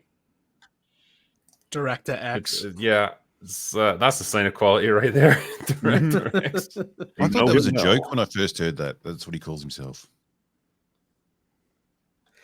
No one else calls him it though. It goes, Steve, just get in. Okay, I don't have sound, but apparently chat doesn't as well. I'm sorry. don't know if Hold so. on, let's see if we can bring this up. Let's see. Do you reckon he gets his mum to call him Director X? I would. He goes, Like, Steve, alpha her. get indoors. He goes, it's Director X, leave me alone. Director X to you. And then she does like say, Director X, take out the trash. Oh, She calls him Dr. X because that's what she always wanted. It should come through. I'll try. Can you hear it now? I Nope. don't. No. Oh, What are you doing, Drinker? This is a shambles. I'm sorry. You've You ruined might have to. You might have to imagine the sound while I try and fix this. Imagine it. One. We're just I'll going bring to it do back sound up, effects for him. but I will see if I can bring up Robin Hood herself. Well, there you go. I just love the masks as well. They're Yeah. straight off AliExpress. There we go. so they're yeah, merry as- men and the women. It's all merry women, I think. But they're all hip hop artists, as far as I know. That's Yeah, they're in a that's her band. Yeah. And what happens, I think, is her that's- mum gets shot by the It joking. sounds like you're just making this up as you go on. No, I'm not joking. I'm not. Like, This is the story. in one of their songs at the end of the video, like they've committed all this crime, they've robbed the sheriff, and they literally release a music album with his stolen car, and they go, "We're the leaders of Sherwood Tower," and it's like that's their home. They've just told the criminal and the sheriff where they live. These are not smart people. What? Yeah, so her mum gets. Oh, that's. I can't Hold see on. a mum without laughing. I'm guessing she's evil, the Ginge. No. Yeah, this is the sheriff of Nottingham Oh yeah. right there, because This she looks is unbelievable. she is ultra white because she is in fact ginger, so she has ascended to the next plane Do you of reckon they'll whiteness. kill her? They'll just set fire to her at the end. Well, she kicks one of her male Just Ginger officers. cider. Go, we need to. She Blood kicks one of her orgies, male rip it to officers pieces. in his hip, and he goes, I'm not joking, flying across the entire room. Like, that's how Oh. powerful she is. And she even says something like, I can't believe, what was it? How could anyone respect you two? And it was like, it was some kind of insult about their size. I'm like, you're like half their weight and half their... You're nowhere near as tall as they are, and you're insulting them. It doesn't make any sense. Be funny if the show was about how like they just won't prosecute them because they're black. They go, we know where they are, we know the crimes they've committed, but we just can't do anything. Friar Tuck in this is a hacker who types in the air magically because he's got magnetic hologram? things implanted in his hands, and his thought entire it computer just- is just full of alcohol. I'm not I joking. thought I just saw that in the trailer, the hands floating in the air there. And I thought Yeah, isn't it? they must have been doing something else. They're like, we've got subdermal implants. I'm like- How do you see afford if I that in can the find hood it. salary? Oh, there it Yeah, is. there it was. Yeah. He's just typing in the air. Well, it's not even worth it. It's not worth Only a getting drummer that on the implant. Tonight Show. In his keyboard is just a load of homemade booze that he's brewed. Well, that's really You are making this up. They also have they have the That's not even the Bolero, worst they, bit. What is with the masks? It looks like he's out of They Watch Dogs cool. 2. I mean, it's just like you'd have to make sure they were charged up before you go on a crime spree. You know, Oh, you don't not a want battery the during LCDs crime. to By the fall. way, in this bit, They literally they're sell actually them on breaking AliExpress. into a skyscraper, and they haven't turned the LEDs off on their mask. They're sneaking at this point. That's amazing. Well, why are they wearing masks if they just film themselves? That's never explained. That's You're asking too practical much. outfit right there. What is this on? Where are you watching this? The actual show. Yeah, is it on like what service is it on? It's in Anyone know? Canadian television, so you'd have to VPN across. Ah, right. Yeah, I like the idea as well that this is meant to be some gritty inner city, crime drama in Canada, of all places. It just doesn't really scream a suitable location for this kind of thing. I'd also And I like think to point out the director has said that the original Robin Hood story is very important to him, and staying loyal to the original story is incredibly important to the team. Uh-huh. That's a lie. And his That's just a example, lie. his example of proof that that's true is where the camera scrolls up to a street sign that just says Sherwood and Forest as like an intersection of a road. that is amazing. I was going to say as well, because the show hasn't been well received. It's currently sitting at I loved it. It's sitting at 1.1 out of 10 on IMDb, and the director's got a few things to say about it. So, yeah, the new Robin Hood show has been released in Canada, and it's getting clobbered by the ratings, as over at IMDb, fans have rated the series 1.1, and now the director is blasting racist fans for the reviews. I knew it. And right on cue. Announced back in August, the Robin Hood series features a female person of color as a contemporary reimagining of Robin Hood, who takes on a rich blonde white dude as the villain, with a white dude as sheriff as the villain. The series follows fearless heroine Robyn Loxley as the anti-authoritarian masked hip-hop band The Hood, as they call it in Justice Season. It sounds like a fucking joke. No. It's real. It's so real. It's more real than you can handle, MauLer. Why'd you guys do I mean, this? one of the worst bits is that just after the intro, because they take out a drone with a bit of elastic tied to wood, but she goes home, and this is the first introduction to her house. There's no dad in the thing. There's two daughters, both from different dads. Neither of them are there. But her sister walks in, and she's like, "You were out late last night. Who were you with? Dave, Steve, Sharon." Like, just reeling off names. And then she walks into the kitchen, and the first thing her mum says is, "Well, you were out late last night. I filled up the condom jar if you need a re-up." I'm like, What? whose family is this? And I'm not joking. The jar, you think it's like a little jar, there's only a few. No, it's a giant cookie jar. It's massive. It's like a She silo. could decimate half of Canada with that thing. Can I just read a little bit more, actually, just about the Director X and his take on this? The show itself is up against a pernicious foe, online haters and trolls. It's definitely not because the show's bad. Director X took to Instagram on Monday to rail against the legions of commenters who he says, have rating bombed the show because they're upset that a black woman was cast in the Robin Hood role. He remains undaunted, though. Quote, "We knew when we wanted Robin to be black or Latina. We knew that it was a woman from the project, so black and Latina made sense. Then we wanted to mix it up with a white guy, a Latin guy, and a black kid." And he also says, "Princess Leia, Ripley from Alien, Sarah Connor from the Terminator movies. This ain't new territory to us, so I don't feel like I'm breaking new ground, really," he said. "This is what we do over here on the nerd side, and I hope the rest of you all catch up." Apparently, Princess Strong Leia was a words. real slut too. She had a condom jar. It's just so it's like a living meme, isn't it? It's like, okay, Yeah. if you had to update Robin Hood for modern audiences, what would you do? Make it a black woman and probably either gay or bisexual or something. With and no her be dad. fighting. Yep, no dad. Have her be fighting against racial injustice, and the villain will probably be a rich white guy. And that's literally the blueprint for this show. I love the villain. The villain's awesome. I don't know how anyone can dislike him. Like, his son, he's like a billionaire, right? He owns loads of property, and his son is your typical kind of He's been raised around money. He's done nothing. He's just using essentially his dad's wealth to have fun. And he brings in this woman who is clearly just got with him from his money. And his dad grabs him by the neck, drags him over to the side of the room, and he just goes, "If you bring any more peasants into our treasure room, I'm going to throw her out of a window." And I'm like, I love this dude. He's amazing. Defenestration, yes. Is he called Andrew John? Tate? I was going to say, I'm is he surprised called Prince John by any chance? I think he's John Prince. I think they just swap the names around. And then the son goes downstairs after he's been told to get rid of her.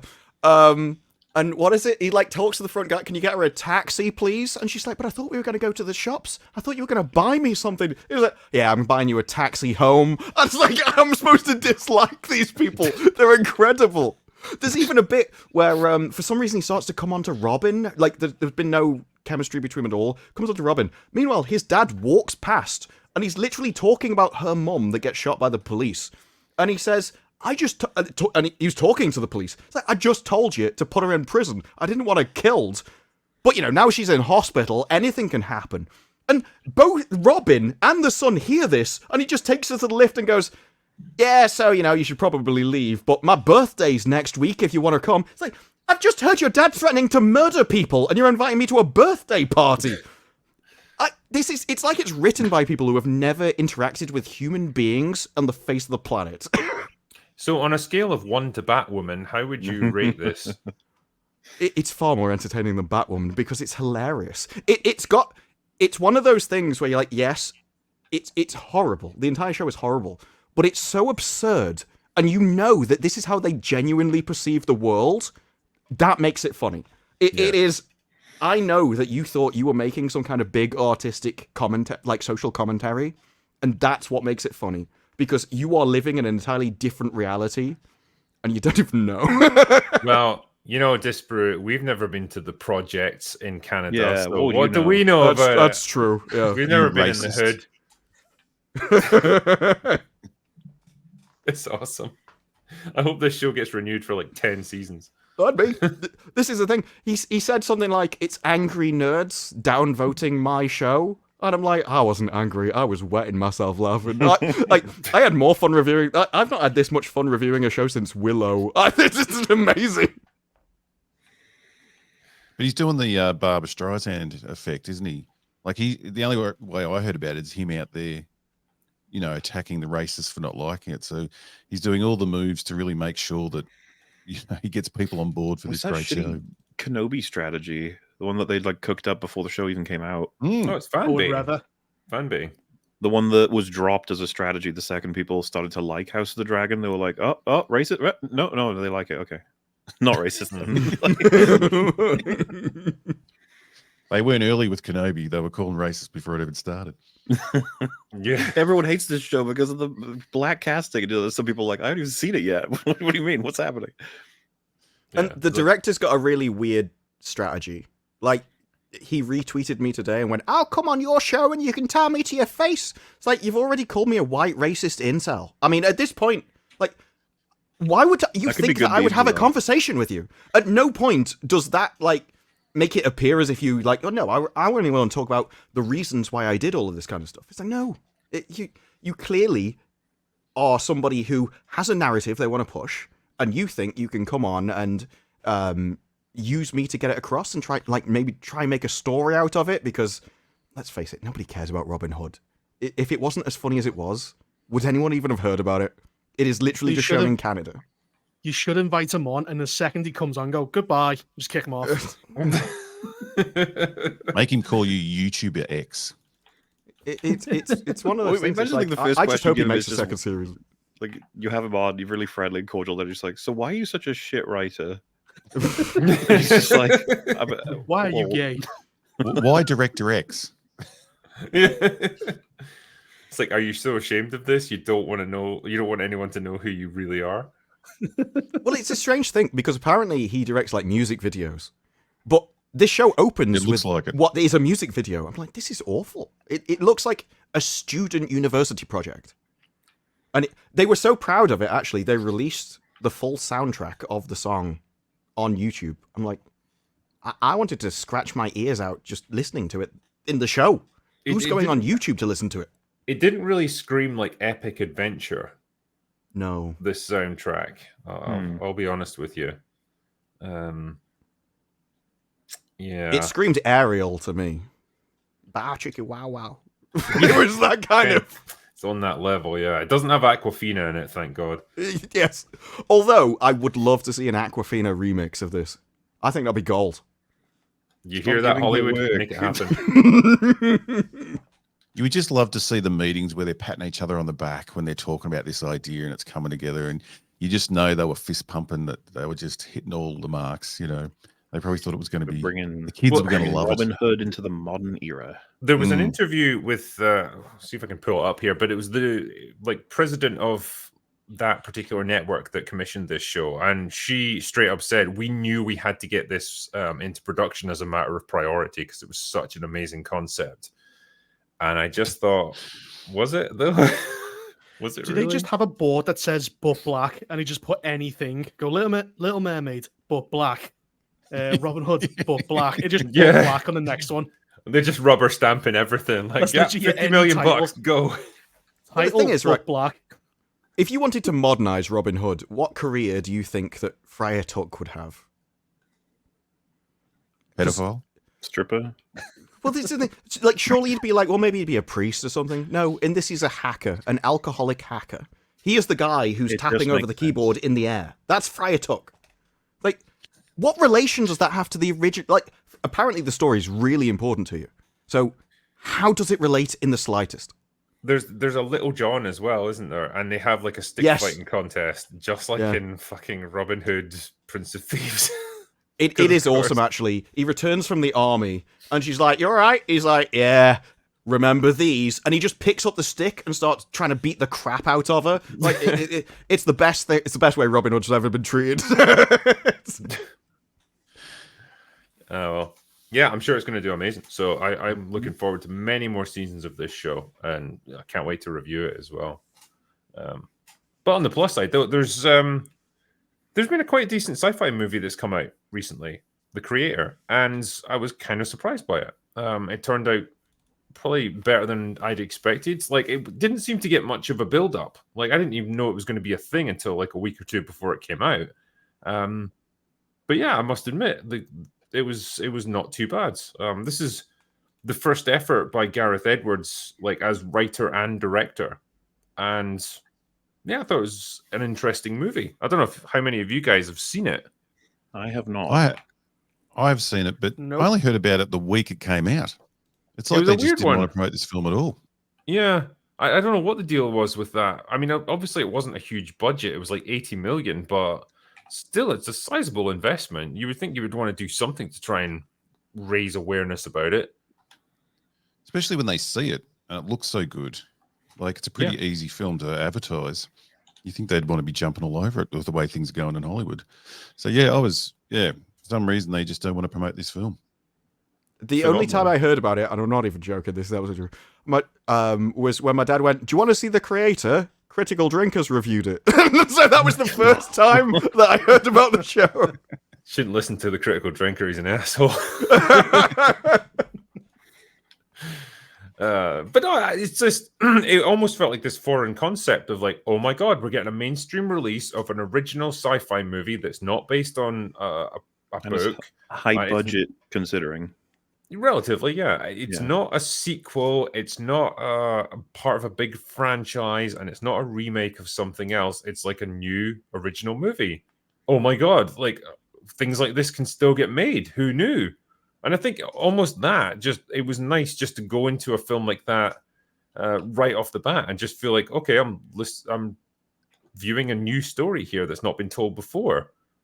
That almost seems like a crazy idea in Hollywood now. So yeah, that alone was enough to get me interested. And yeah, as it turned out, it was a decent enough sci-fi movie. You know, nothing like revolutionary or anything, but I thought it was amazing looking. You had a good cast, decent enough storyline. It was fine, I guess. Well, why do you think it's so cheap? The first 10 minutes of being in there, you got to get used to the idea that you're actually enjoying watching something, and you don't know what's going to happen. And you don't know who's going to live and die, and it's actually entertaining. And it's like, oh my God, this is what it used to feel like going to the pictures all the time. But Yeah. it was an odd experience and an enjoyable one. I think there needs to be like a resetting of expectations. Like when you hear 80 million, why is that movie cheap? 80 million is not cheap. That's a lot no. of money. You can do a lot for that. True, but like I think you- 200 Yeah, million because you're on comparing Secret it to other Invasion. things. But you could get That's the thing. five of these movies, or like 5 attempts at a massive hit for one of the cost of the other one that's going to lose money anyway. Because Reaper, And- you were asking like, why was this so cheap? And I think it's not that this was cheap; it's that everything else is so fucking wasteful. That's Yeah. why Well, I they're so think that is- expensive. It's like John Wick 4 was 100, and so you can Yeah. do major movies for Yeah, Joker was 60. A lot of it, like some of it, comes down to the stars, or being really expensive to get. Like if you're going to get a big A-list star, you're talking 20 million most of the time. So that's 20 million gone, plus all the supporting actors and stuff. And a lot of it is just like when they're CGI heavy, the approach that they take now is constant reworking and reshoots, so that the special effects houses end up having to render the same scene like 5 or 6 different times because they keep changing their minds about what they want. Whereas I think Gareth Edwards was really specific about, we're going to shoot the entire film, get it locked down so that we know exactly what we want, and then we're going to order the special effects. So it's ultra lean, ultra efficient, and so this is what you're able to get out of $80 million. A lot, as it turns out. So it's And poor you see that- planning and terrible managers, really. Yeah. But also, those actors, yeah, maybe 20 years ago they were worth $20 million because they brought an audience. They don't anymore. Nobody goes to the cinema because a certain actor is in a movie, unless maybe Tom Cruise, and even his last movie kind of suggests maybe that's not true either Well, anymore. I know, like it's not reflected in the audience response, but I think it is still reflected in what they can command as a payday. You can want just ignore them. Like all you need is good actors, and that's you true, can yeah, get and good that's- actors a lot cheaper. That's essentially what they've done with this. Like, there's not any particularly big names in it, but they all do an amazing job. And so it's like, fine. Like, Ken Watanabe, I think, was the only one I really recognized off the top of my head. And even he's not, like, huge or anything. I don't imagine he was too expensive. But again, it shows what you can do with a good, competent cast of actors who might not be huge names, but they're really committed to what they're doing. A director who's really invested in it, and who manages it in a really tight way so you get the most out of your budget. Great. As you said, you could get probably 4 or 5 of these movies for the cost of something like Indiana Jones and the Dial of Destiny. Yeah, And they might not all be hits, but 1 or 2 of them might be. and And it's interesting. Once they go It- past a certain budget, then the studio's so invested. Then they're telling them what to do, the directors Yep. what Yes. to do. Then they're changing the story. Then, so like it seems to be if they can just keep it under that 100, they don't get that studio bloody input that wrecks every film. And in the writer's strike, there was a big issue with them where they're like, the way it's working now, we're not actually creating writers that get the training and on-site experience to actually evolve into being producers and whatever. So they wanted people throughout the entire process who could learn the entire process and actually essentially create the next generation of creators. And that's what this is. We don't really have a next generation of actors because everyone's too busy paying people from 30 years ago $20 million. But if you make 5 of these and one of them takes off, you've now got a whole new raft of actors who will be cheaper, but they'll still be good and people will like them. And you might create the next big movie stars. But you won't know if you don't try. Yeah. Talking about the effects, did you see that they mic up Gareth Edwards when he's shooting it? Because he does the cinematography. And I saw the effects guys saying, they mic him up, and as he's shooting it, on location, he commentates what's going to happen in the finished film. So he'll say, I'm going to pan up here, and the ship's going to come across from the left to the right. And they said he's really accurate. And so Right. when they get it back, and they said he even does the sound effects, like he'll start going bang, bang, bang, bang for, shots being fired and things. So by the time they're putting the effects on, they know exactly what he wants. And he doesn't Yeah. change from that. So they've got this like running commentary of what to do the whole way through the shoot. That's obviously a director that had a really strong artistic vision. It's like, okay, this is exactly how I want this scene to play out. And you just wonder how many other directors, like a fucking Chloe Zhao doing like the Eternals, like how much of a vision did she have for the shots that they were going to do, the visual effects shots? She probably didn't even know what the fuck she was directing half the time. Well, she only directed the drama scenes, didn't he? That's what they do. They have John Wick directors come in and do all the action. Yeah. So you're directing half a film. Yeah. And look what I you think end you up see- with versus this. And some of these films, like the Marvel ones, they're in green screen, but now they even do the costumes digitally. So like they're not even in the outfits, and like that's insane. Like, and then you got this film where even the crew had to have costumes because he likes to move around a lot filming. So apparently everyone's in costume that's there in case they get in. You know, he swings around and he gets him in a shot. You got that imagination they're working with in front of them. You know, compared to that's what I reckon is the worst thing with what Star Wars do in the what's the big screen they use for everything now? The volume. Yeah, and so everything's so flat and just already made, sort of planned. Well, the opposite of what I'm really And saying. you can barely It's just move. so they can't flow with any ideas because it's all just has to be in front of this static screen. Yeah. Well, it's like the fight with Granny at the end of Ahsoka. It was, why is it backwards and forwards? Well, they're going to say, actually, we got really inspired by fencing. It's like, no, that's the only room you had in the volume. That's the truth of it.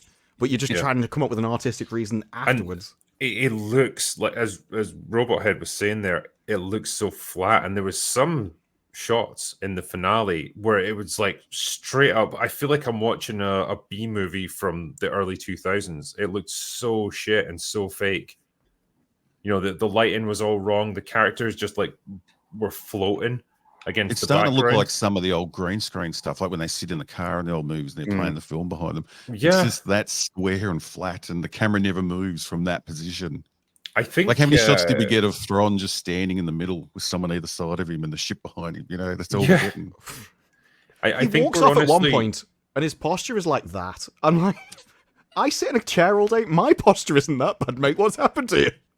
I mean, he is like older and he's podgy, and yeah, I don't know. Like, maybe that uniform doesn't fit him too well, but He looks like he's I know, given up on life. I know I took us back to that, but yeah, the creator doesn't have any of that. The creator looks bloody fantastic. yeah. I assume a lot of it was shot on location, and they just composited in like the ships and technology and stuff like that. But yeah, generally it looks very functional and just it's very present. Like when the action takes place and things explode, I kind of feel like they used a lot of practical effects there and then just composited in like, you know, pulse blasts or whatever they were doing. And it's so much more immediate. You feel like you're actually invested in it now. And it's just, I feel like that other style of filmmaking that we've referenced, like the big mega budget $300 million movies that were filmed in volume screens, and it's just like super wasteful and inefficient. I feel like we're coming to the end of that particular road now, and it's not financially viable. Whereas movies like The Creator show that it can be done for a third of the cost and it can still look amazing. It doesn't have to mean compromising on your visual splendor and the spectacle of it. It just means you have to be smarter about how you use your resources, and that's what we need from films. I think I saw today Ahsoka. Was it today? I saw it 300 million. They're saying for the series. Oh my! And it's like, What? and then you look at the 300 million? creator and you go, I could have got 3 or 4 of those instead. Like, That's please give me those. fucking sickening if that's the case. I mean, one of the things that I always think of is because there's loads of directors' commentary and stuff when they speak about their budget. Underworld had a budget of like, well, it says here 22 million. I thought it was 26, but they were told this movie will take 80, and they went, yeah, we don't care, we want to make it anyway. And so they scrounged together that money, and that caused them to make decisions later down the line, like the werewolves. They invented the way they stand and sort of the hooks and stuff on the feet that had never been invented before because it was cheaper than CGI, and so it makes you do things that look good, and that was a big hit in the end. And it is a case of like necessity is the mother of invention. It's like these people get 400 million for 8 episodes and have no idea what to do with it, so just end up wasting it. Yeah, It's always that thing in art, the mistakes, you know, create opportunity, make the brain work. And that, like going back to Jaws and the shark not working. That's what made the film in the end. Like, you need those things to go wrong, or like budgets that don't allow you to just fill it in later, you know, digitally. Like, it's just that's where it's all been missing, you know. But Gareth Edwards actually said he reckons he could have made the film cheaper. He thought it was a bit extreme that they got to 80 million. And you think, yeah, find more of those people, find more of those guys, you know, that want to just, you know, create something good and not just spend the cash. It is interesting to think of what you could get if you had more people from outside Hollywood making movies. Like, I do think if you spend your time surrounded in this world where there's just so much money, it becomes meaningless to you. You stop caring about profit. It's just, you just assume there'll always be hundreds, millions more around the corner. And then you take it to somebody who's never made a movie before. You're like, here's 80 million. Like, what? Like, how on earth can I possibly spend 80 million? And just give new people a try, because the current people you've got are costing you hundreds of millions of dollars. Yeah. Well, we've discussed this before on Open Bar, where it's like, you could bring back those mid-budgeted movies, like $50-60 million each, and roll out like 5 of them for the cost of like your average mainstream blockbuster today, and you've got 5 times the opportunities to make profit and have one of them really take off and become a blockbuster success, versus putting all your eggs in one basket and everyone getting super nervous and like constant interference, constant reshoots, and producing just bland, homogenized garbage that's been cut up and reshot a half a dozen times. That, like I say, that model of filmmaking has been proven to not work anymore. It needs to stop because it's costing them so much fucking money. Like, eventually it must run out. And this isn't like a new idea. This has been happening in business for like since trading began. You would try something new. If it worked, you doubled down. If it failed, you did something else. And it's just like Hollywood has completely forgotten the very basics of business. So at least get a hit and then double down, rather than just coming out with something that costs 400 million or whatever it is, and it's an entirely new thing that may or may not succeed. It's insane. And Well, when it's you look at the invest the money. glory days, like the 80s or the 90s, and there was, I think, 1984, there was, every week there was a classic film coming out that people still talk about. And we had, Beverly Hills Cop and Gremlins and E.T., all these films coming out in the 80s. But there was a lot of crap coming out as well. It's just that they didn't invest so much into every film. So, like, there's hundreds of films from the 80s that no one ever talks about that were just shit and just died. But it didn't matter because everyone was trying new things. Different things were coming out, different ideas, different opportunities, new actors that, people didn't know. So you get these great films coming through. But now it's just so focused. I mean, Drinker, I hope you're right. I hope we come to an end of that. I hope this film proves that, spread the money around a bit more and give people more opportunities, and we might get some more classic films. Well, someone's asked me here, let's do the maths on this one. How much would Commando cost today, right? I was just working this out as you were mentioning that there. So back in 1985, it cost $9 million to make, and in today's money, that is $25 million. So 25 million, and back then it made 57 million. So it's roughly a 3 times multiplier. So you're talking about $150 million it would have made in today's money. Yeah, not a bad. And like you say, now that's an actor's wage. Like, maybe it's just people's wages have got completely out of control. Well, it's investor money as well, because money's been free, and you've had they can just have 300 million on a terrible Star Wars show no one watches.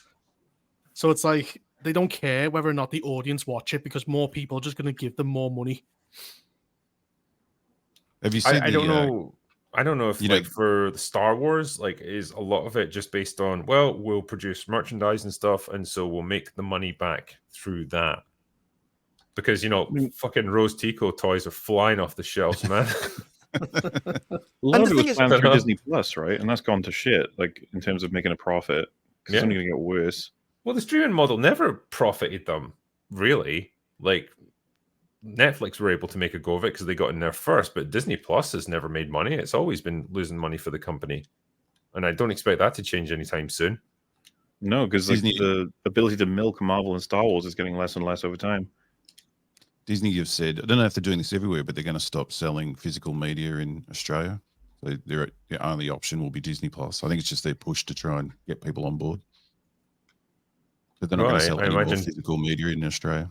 Bootleg DVDs are going to skyrocket then, I would imagine. Well, that's the thing. Of all the cheapest things you can sell, DVDs have got to be really up there. You just send the digital copy down to a local printer and get him to do it. Probably cost them 3 cents a copy or something. You do wonder as well, when there's no physical copies anymore and it's just all controlled from, a central download point, Well, we can start making changes to it and remove all those problematic elements that people are so offended by now.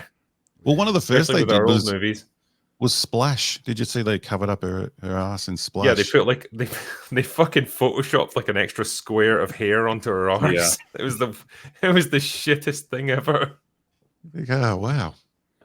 And this is as well, like, is a woman's ass like that offensive that it has to be covered up? Like, damn, man. If they're attractive, yeah.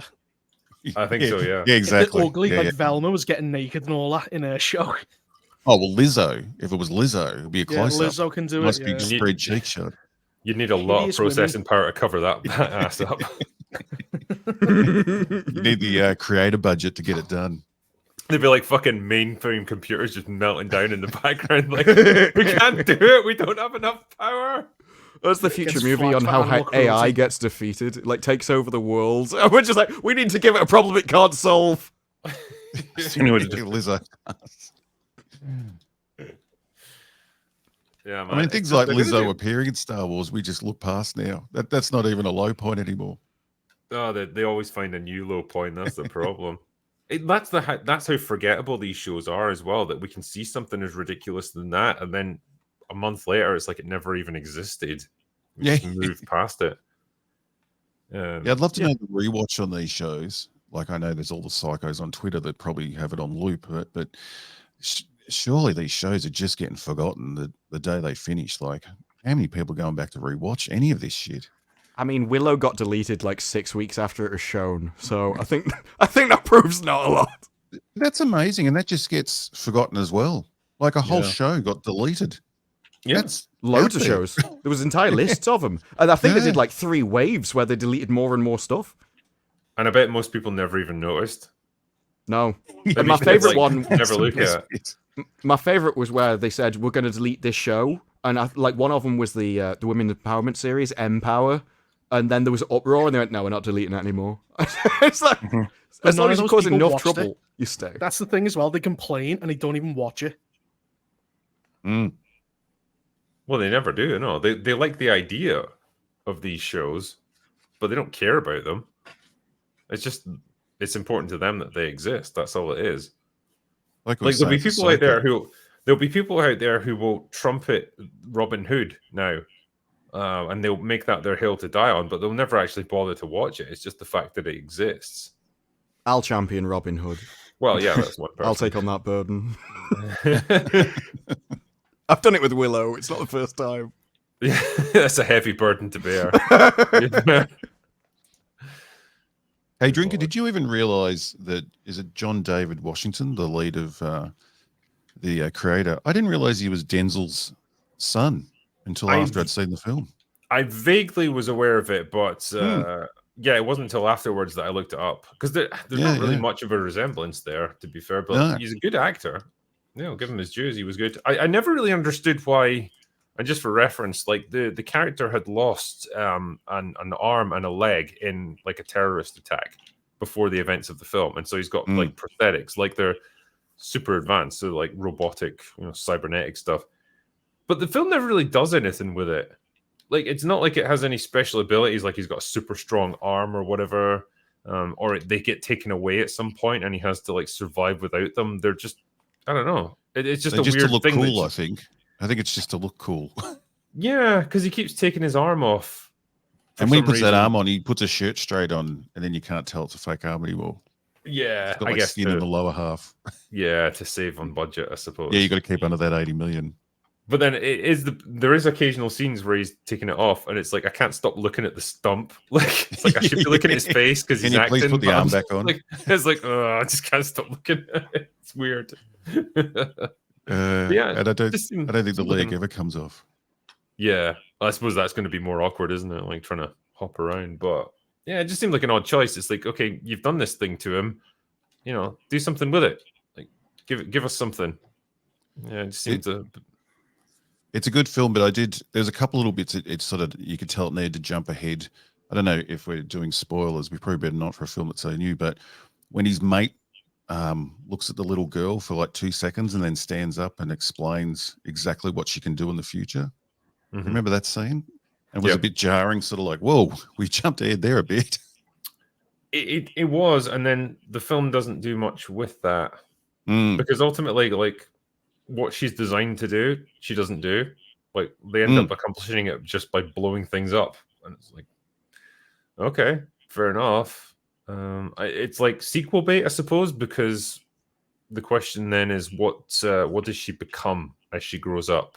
Because the next movie could well see her as like a teenager or a an adult, and her powers have fully manifested, and what will she do with them? I saw Gareth Edwards say he's determined not to do a sequel.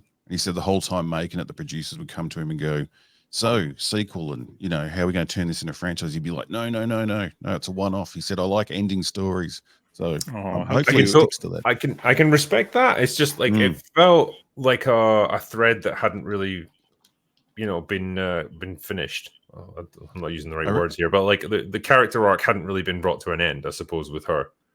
I feel like there's going to be a long director's cut come out at some stage. Well, the original cut of it was like 5 hours, wasn't it? Yeah. From what he said. Yeah, Like, yeah, I saw that. Yeah. Gareth, that's literally 2 movies. You could just split it into 2, and then great. You could have made twice as much money, I suppose. But it is what it is, I guess. You feel like he's gonna. I think he's got a great movie in him. Like I think this is only his 4th film. I think he's not prolific, no.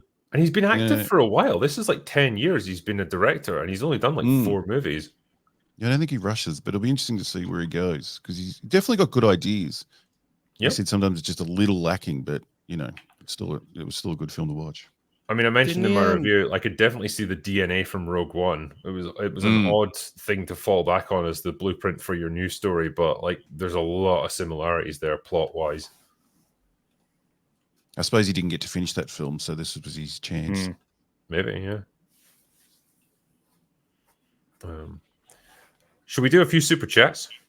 Yeah, why not? Sure thing. All right, because I'm sure there's questions for all of us here. So I saw one go past that someone's having brain surgery tomorrow. Oh, shit, good luck. We've had 1 or 2 about them. I Actually, didn't know Ahsoka had done that much damage. We all might need it soon. Exactly. Can it make me forget this show? I'm too far gone. Just leave me. I'm just suddenly thinking about that bit from Saw 10. We got to perform brain surgery on himself. That's one of the stupidest traps. I'm sorry, it just is. Find the bit that's got Ahsoka in it. Chop out a piece of your own brain and I'll let you live. It's like, are you what? The entire point of Saw is he's supposed to be able to survive it. Well, there was another one. Sounds more fun than Ahsoka. Yes. One was like saw your entire leg off and then give us enough bone marrow to get this key that you need to unlock. It's like, okay, well, see, if you complete that, you're still missing a leg. You're not exactly going to be able to walk out of there. Yeah, So and they've already done a better version hands. of that. Like, I always liked the one where it's like there was 2 people, and they said whoever essentially fills this bucket the most wins, and you get because you were willing to do more, and that was basically cut off limbs and stuff. So That's the they're kind of start of Saw retreading all the 6. ground. The best Saw. The best Can one. you believe it? It took them 6 to get it right. Hasn't he been dead since Saw 2? 3, but yes. So he's been dead for 7 movies. How's he still? I mean, killing time's a people? little bit. We This do one's a prequels and go prequel. back. The and, power of prequels, my man. yeah. Now that first one was a very low budget. That did all right. Yeah, 1 million, and it made like over, what was it, like 100 million? That's going to be one of the best results you could ever ask for as a director. Oh, yeah. Well, it's just one room in it. There is other bits. It takes place in other bits and bobs, yeah. It's just, but it's mainly Well, in for like one room. 90% of the film, it's one room. I mean, yeah. Necessity, the mother of invention. And streaming shows used to be like this. Like, they'd be low budget, and so they were largely set in 1 or 2 rooms. And there's loads of examples of that. I was watching one where it was like, I think he woke up in a cell and there was a red light, and he didn't know what he was doing, but it basically controlled his entire life, and it kind of went out from there. But nearly the entire thing was set in this one room. And you got loads of original ideas that come out of that kind of setup, but you have to limit the budget for it. If you've got good characters and good writing, like look at like 12 Angry Men. That is literally just set in one room, and it becomes a very compelling drama because you've got good actors and a really interesting story, exploring cool ideas. That's all you need sometimes. Yep. I mean, you've got like Severance. That's from Apple TV, but largely it's in one room and a couple of houses and a car park. So, well, even Tarantino did it with Reservoir Dogs. Like, he has the cafe scene, and then it's just about all in the one warehouse. Yep. Let's Helps do a with few. budget. Yeah. Go for Broke says, MauLer, having Vader say, "What did you bring me?" at the end of the latest Ahsoka EFAP TV had me dying. Cheers to whoever edited that one. That was me. I thought it would be funny. It's good old Jacob from Batwoman, but delivered by Vader himself. What better suitable way to do that? You know, he's just what a legend. A clashing of legendary characters. That is truly definitely on par with Darth Vader. Mhm. Piston says, Drinker and guess, what is the movie or TV show that you want but that was never made? Mine is Treasure Planet 2. They would have fought Metal Beard. That would have been super. But mine would have probably been Judge Dredd 2, or Dredd 2, should I say. I've always That's wanted a Deus Ex movie or TV series. The first game. I think that'd be awesome. Would have been nice if they made a sequel to Avengers Infinity War instead of whatever the hell they came up with. Yes. You know, So, I yeah, actually there went you go. back and watched Infinity War after Endgame and thought, has my taste just changed? Or was Yeah. that trash? And then I watched it like, no, I still like this. So what happened here? I think I'm Time getting to travel. that point Time now travel where wrecks everything. the shittiness of what the MCU has become is slowly moving backwards like a gangrene in a limb, right? And it's like infecting everything that came before it, and it's souring my opinion on things that came before that I used to like. And so now I worry that I could watch any movie in the MCU and just be like, it's just the same bullshit. I just don't care. Because it's ultimately going to lead to like fucking Agatha Harkness and Multiverse of Madness and fucking Kang and Hasn't You that know, been changed 3 it's the times opposite. now? It was like House of Harkness, now covered in of chaos. Then it was like Diary of Darkness or whatever bollocks. did you hear the It changed, like, explanation 4 for why I that did. is? It's The because explanation's great. No. Agatha herself has been behind the scenes messing with it and changing it because it was Isn't that Agatha cool? all along. Fucking So hell. cool. It's definitely not because they have no fucking clue what they're doing with this show. But you know, we've got That Echo gang- coming, so that's Echo going to fix comes out. everything. Yeah, that's going to be That amazing. The gangrene going back's opposite to the Star Wars sequels, because I went back and looked at the prequels and thought, these aren't so bad after all. They're actually- I'm they're- glad they're that's like- having that effect on you. But that's the same with me. It's like whenever I go back, because I don't generally rewatch old movies, but sometimes I go back for old clips and I end up watching the movie. That's happened with Starship Troopers multiple times. I've gone for a specific clip and just watched the entire thing when I'm supposed to be making a video. And one of them is like the Natasha Romanoff intro where Tony Stark's just like, I want one. That still holds the same kind of humor and entertainment for me that it did when I Yeah. first watched it. And so... It's funny as well because you can watch that and know they would never ever Yes. fucking put a line Yes. like that in now.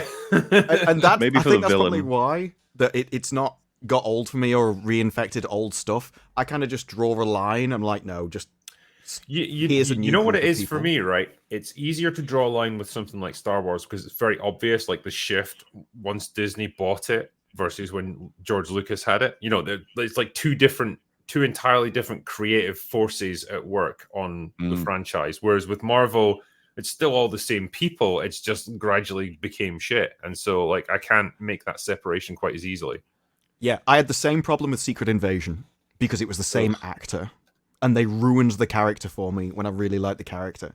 But I think I'm lucky in the fact that if I draw it at Infinity War, you've only really got Endgame, and then all of my favorite characters never came back anyway. And so it was easier for me to like just cut it off there. Yeah, I think Infinity War is a good ending. It's the sad ending. Thanos won. A bunch of people died. That was Whatever. one. That's fine. I can just live with that. the good I ending. prefer him winning than what we got. Yeah, I think so. Mr. Lucas Thanos says- was right all along. Yeah, he was. Should have killed us all. Question for all of us: can sport be art? No. Cool. Moving on. Master of Puppets says, "Hail Drinker, MauLer, and Pano. As a palate cleanser after Ahsoka, I recommend Person of Interest. A very good watch Yes. with the actor from Sound of Freedom." It's awesome. Sure. It's a series which constantly, like, if you want escalation, so you start with a small thing and it slowly, gradually improves to like a world-encompassing event. That series does it incredibly well. Every series escalates it, but it's all reasonable. It all follows through, and I think it just gets better as it goes along. Nice.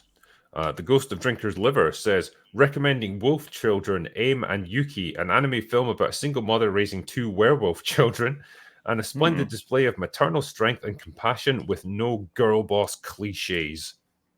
So the fairies. Sounds like it, yeah.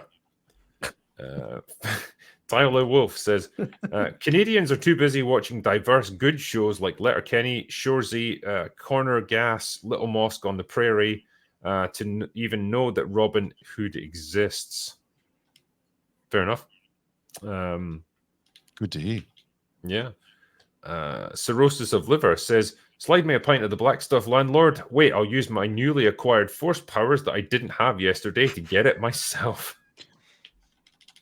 And then you know what? You don't need to get a taxi home either. You can just force throw yourself right across town and get home. Easy, because that's how the force works. It's great. It's like you're getting gaslit. It's like, what if I have force powers? And I've just never tried. Oh, you probably do. Yeah, I mean, most of that universe has no idea they've got force powers. And just, if only they tried or got choked against a wall, they'd be able to suddenly fire people through space. Well, now it's just like, if you believe really hard, then you've just got it.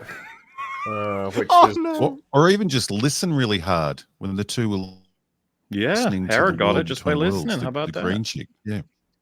They just you think listened it's and they had a bit of force. Do you think it's just this mindset now of we can't ever exclude anyone from anything, and so we have to make everyone believe that anyone can be absolutely anything if they just want it?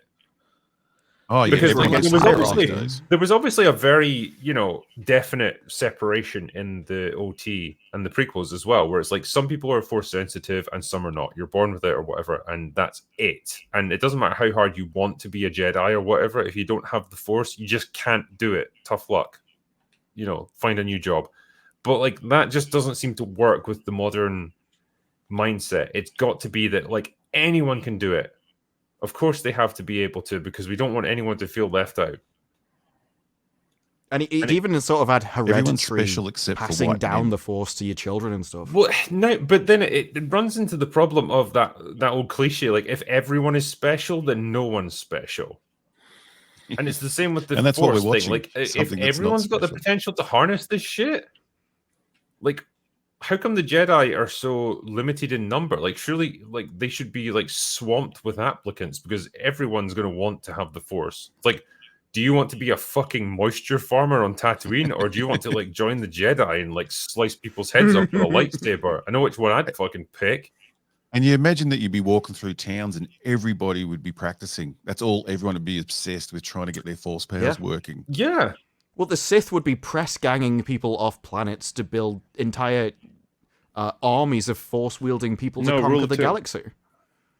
Yeah, but before that, I mean, my favorite Star Wars is the Old Republic anyway, so I have no problem with lots of Sith. Well, wait a minute as well, because was there not the whole thing in The Mandalorian Season 3 where Moff Gideon was like, well, I've made clones of myself, but I've injected them with the Force. But wait a minute, by this logic, he should have the Force already if he just believes hard enough. No, because that's an M count, innit? He needs what they call midichlorians, but no one else does. Not anymore. We've all got midichlorians. I don't know. This is the point. This is the problem when you've got a bunch. Yeah, it's the fucking Marvel problem yet again when you've got a whole bunch of different writers all doing their own thing and making up their own lore as they go, and then none of it actually ties together in any cohesive way, and just fucking anything could happen at any moment. Who cares? The thing is, I could understand if you were like, okay, the expanded universe, it's a load of books. We're just too lazy. We can't be bothered to read them. Just whatever. At least watch the movies and stick to that. Like. That's the minimum you kind of require. Midichlorians are in the movies. Or just, like here, give every prospective writer on a Star Wars show just like a little handbook, a little pamphlet. It's like, so you're writing Star Wars, and just like the real basics of what the universe is and what the rules are. Like, here's what the Force is. Here's what fucking blasters can do. Here's what lightsabers do. And just, a little guide. Star Wars for Dummies, just those little drawings they have in those books. Yeah, that's what they need. I was reading how Brandon Sanderson makes his books and how he goes through and keeps his stuff all in line. And he has a full-time employee whose sole job it is to basically build up a database of everything that's ever happened with all of the connections, every time anyone ever meets, all of the dates. And so if ever he needs it, it's like his own private Wikipedia of lore. Like, this is LucasArts. Are you telling me you don't have somebody whose sole job it is to do that? Because if you don't, you need to employ him tomorrow. Or to proofread it. To proofread it, you'll get like mega fans who are like super autistic about all this stuff, and like whatever script you produce, they just go over it with a fine-tooth comb and say, nope, that contradicts like the lore of this, that, and the other. You'd have to do this to fix it. Whatever. There's bound to be a million people like that out there in the Star Wars community. How quick would those people be fired? You go, excuse me, miss, you've made a mistake here. And she goes, how dare you? And then right enough, there was that Tolkien lore expert who was like looking over the Rings of Power and just went, no, this is garbage. It doesn't make any sense. Like, yeah, that's like, fired. When Brandon Sanderson was finishing Wheel of Time, he actually went on Wheel of Time forums and asked the fans for specific details because they will know everything. And it's like LucasArts is like, no, it's not us that is wrong, it's you which is wrong. Even if it contradicts everything that came before. Yep. Just accept the new regime. Marky Mark was a guy. He was on Twitter, and Ethan Van Scive used to argue with him all the time, who actually is meant to be in control of all that. I'm looking him up. I'm trying to think of his name. He used to be on Twitter arguing with everyone. Yeah. Was he the story group guy? He's not on their website. And Ethan Van Sciver asked him if Jabba had a skeleton on the inside, so he blocked him. But he is it Hidalgo or something? Hidalgo, something like that. Pablo Hidalgo, not Pablo. Surely. Yes, that's him. What? Yes, he's meant to be in charge of the consistency of the stories through everything. Yeah, I thought he was just some guy in the story group, but yeah, maybe he is. No, I remember a story back when Ryan Johnson said that he went to the story group to make sure the Hyperspace Kamikaze was okay, and they said yes, led by Pablo Hidalgo, who said, "Yep, that works." Well, that's right. Didn't he have a giant whiteboard and had the Force and had like, what's great about Star Wars? It was dinosaurs twice. And then it's like, no Luke Skywalker. Yeah, no. If you were watching Ahsoka. If you're watching Ahsoka and a T-Rex turned up, would anyone have been surprised? It was like, yeah, of course this happens. Yep. Well, I mean, that's what we got in Mandalorian. Like, there was dinosaurs in that, effectively, wasn't there? Giant, like, dinosaur crocodile things, pterodactyls. Well, they got Remember when Boba Fett rode a Rancor? That was so fun and cool. So fucking cool, MauLer. So cool. But cream my jeans on that one. If only we could get some more cool. I like this idea as well. Actually, getting AI to check to make sure you aren't contradicting the lore.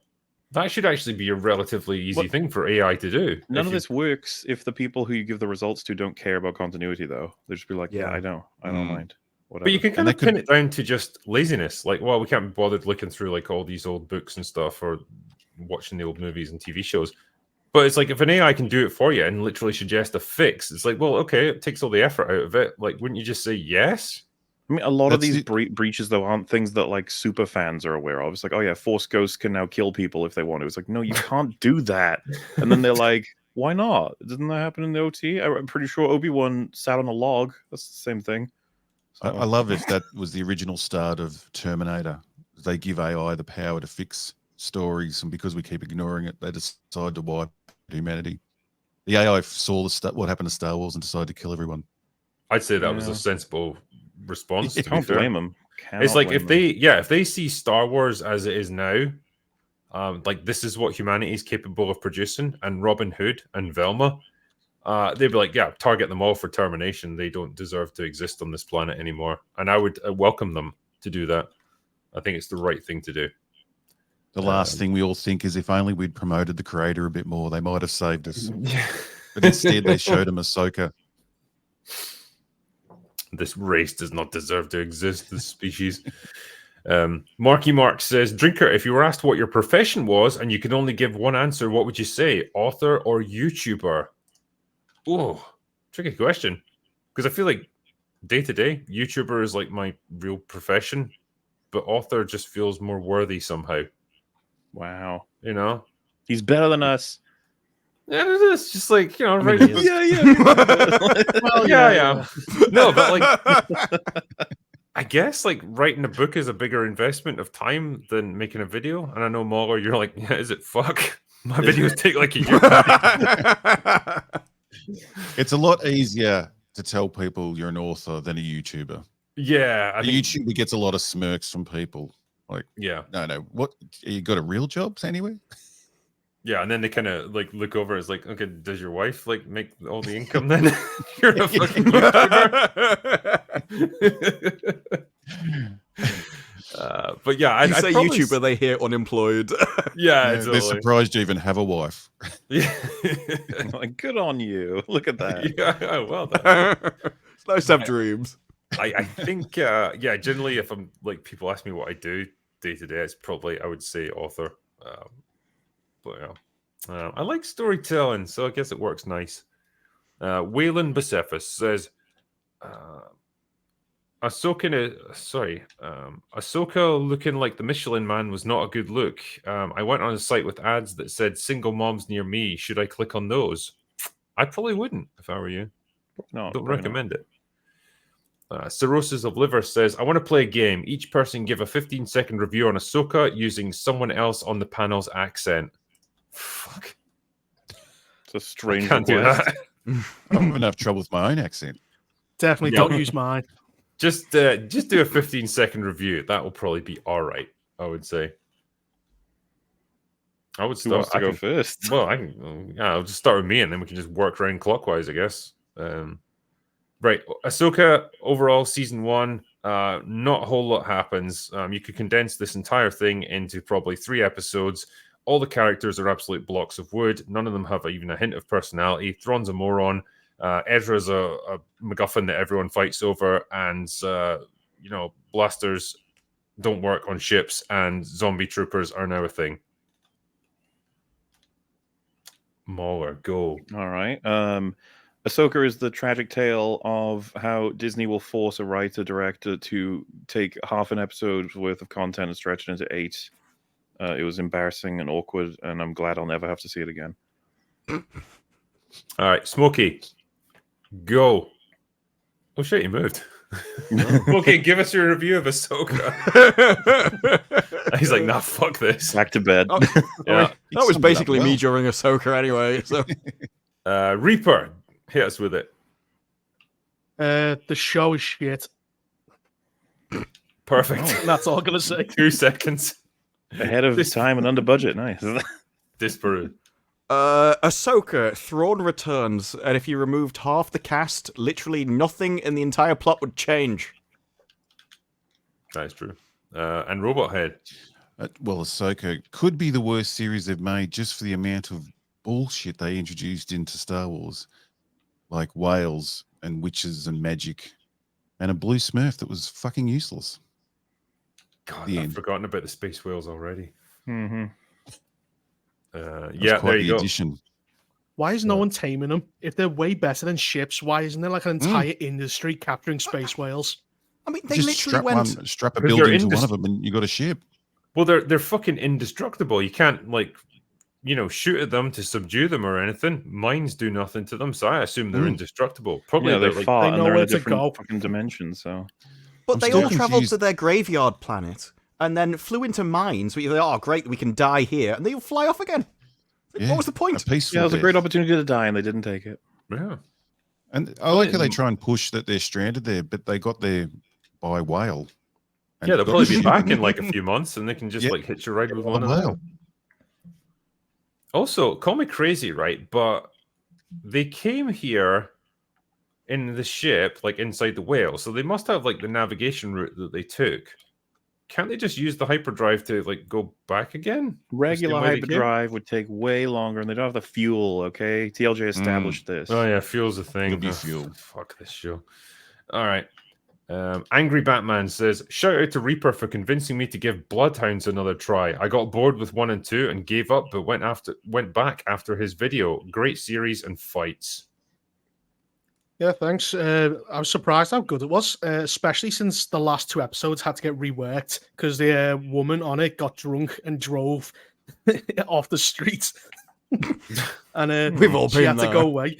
They managed to fix it though, and it works fine. Even though she was like, she just leaves, and I went, "Oh, that's weird." I never Elsie even heard Le of Pen. Bloodhounds. It's on What's that, sorry? Netflix. All right. Elsie Le Pen says, "What's been your most aggravating experience in a movie theater? It's gotten where even VIP tier seats here are full of peasants. I'm never going back." I was in a movie theater once. Like, you know, there's always someone who coughs, right? There was someone who sounded that like they were straight up dying of consumption. Like, this was not just like a. It was like, and it just went on for about 20 minutes. And you want to one scream, guy, take a drink. Have a fucking drink, a sip of water. one guy at the back just shouted, "Gunny, shut the fuck up, will you?" that was definitely mine. I had one guy who was about a few seats to the right and behind me, and he was definitely jacking off to a Wonder Woman. He's just going, "Oh, so fit." Oh, and then the action scene would come on. I'd forget about him, and then as soon as it got quiet, he just went, "Oh, so fit." That's a coincidence. I didn't know there was anyone else in there with me. I think he was just keeping himself on the brink throughout the entire movie. He's like, "I'm not ready to commit." It was Just itching the whole 1984. It was the time. only way he could stay awake. Mm. For me, I get annoyed by anyone who eats in this. It's like if you can't go 2 hours without constantly grazing, and everyone brings rattly bags and stuff in. It's like, this is supposed to be silent. At least sell things that don't have rattly bags in the food cartons. But so that always gets me. And I was in college. There was an entire group of people, and they were basically all on their phones, and one of them kept answering the phone in the middle, and eventually I got worked up and like, "Can you just turn your phone off?" And he just, like, I was expecting like a load of people to turn around and beat the crap out of me. I just went, "Yeah, right, mate, no problem," and just took it outside. I was like, "Oh, okay." I thought I was going to be in trouble. It turns out it's just really polite, but only when asked. Apparently in the States, it's way worse. Like in Australia, they'll walk in, watch, you know, you get the food and the odd person answering their phone. But when it ends, people leave. I see videos in the States, people cheering during the film, shouting out at the screen, thinking it's an interactive experience. It's like, yeah, I couldn't stand it. I'd never go to the pictures again. Way too obnoxious, yeah. I had one of my Patreon supporters say like he had to sit through Barbie with a bunch of feminists in like 2 rows in front of him just the whole time, just like kind of cackling away and being like, "Yes, queen." That would have been every session. Yeah, it's like that can't be worth it, because I think he took his daughters to go see it or something, so he couldn't just like walk out and leave. But yeah, tough one. MauLer, have you had any horror stories? Nothing really comes to mind. I guess because it's Britain, and most of the time, a lot of the movies I've seen in the theater as of recently have just been empty, which is fine with me. I love that. Yeah, the emptier the cinema, the better. Like, I know with an American thing, there is a thing of, I really want to go to a full cinema because that's the experience. I'm like, no, if I was the only person in the entire cinema, that would be my perfect cinema visit. Taker610 says, "While watching Ahsoka, I constantly had the words of Robert Muldoon from Jurassic Park in my head. Shoot her! In this show, at least that's not what they can. At least it's not that they can't shoot. They just choose not to. Pretty much, yeah. Mm-hmm. Some of that fight choreography is fucking appalling. Where you can see Ahsoka's moves. Jesus. Well, Sabine's no better, to be honest. Like when she has to take on multiple stormtroopers, you can see where the stunt guys are just having to like kind of crouch down or like be turned away, so they're like, "Oh, my gun doesn't work" or whatever, like just to give her an extra few seconds to get into position. It's just so lax and so slack. Like I don't know. Like for a show that supposedly cost $300 million, you'd think they could have spent a bit more time on the fight choreography and just reshot, like if it wasn't working. I guess not. I'm surprised that they can't just edit these people. Like there's been a lot of slow actors in the past that they've made look dynamic with good editing and the way they shoot them. Yeah. It just this frumpy Ahsoka running around and slowly moving through a room. You think, just cut it up a bit more. Like, at least try and help her out. Yep. Demon Dog says, you guys should watch Grizzly's compilation. Grizzy's compilation video for the last episode. One of the fanboys literally says she Kylo'd when Sabine pulls the lightsaber to herself. There's also when Ezra turns his lightsaber on, one of the reactors says, "It's blue, it's blue, it's blue." Yeah.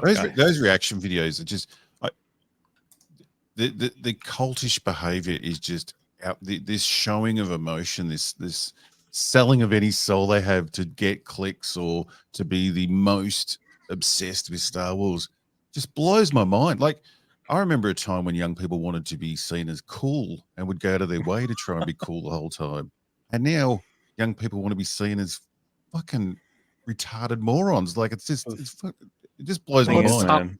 It's being the uncool talentless. People can be milked for their money if you do this. Yeah, that's it. Like, it's the desperation of, like, it's a quick and easy road to becoming famous and getting lots of attention and praise and making money.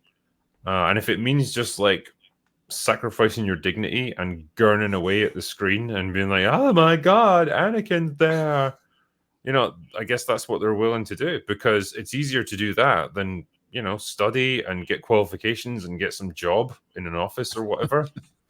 You know, who wants to do Anybody that? who's having a tough life out there, it's just like, consider it, I guess. Just go on camera and be like, in fact, you could record several stock reactions and then just piece it together in editing as soon as the episode comes out.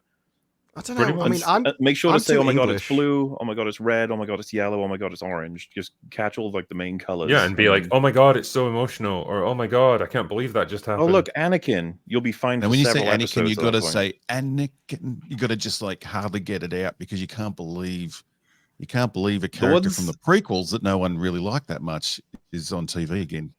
The ones I Do you love are think- when they do crying noises but no tears. Like, who are you fooling? Like, Do you think any of these people can look at themselves once they're done? So they've done a big crying session and you just get up, look in the mirror and go, I hate you. You just wonder if like, they're like, just their sit there dad and like, is just off screen, like staring at them, like, you make money from this. His dad's- they're their probably scrolling through all of their back catalogue of videos and just being like, this is it. I hate my life. This is what my life is now. They've got a picture This- of their dad in the corner. He goes, stop staring at me, Dad. I need to pay the bills. Every mirror in the house is smashed. It's like they can't bear looking at themselves.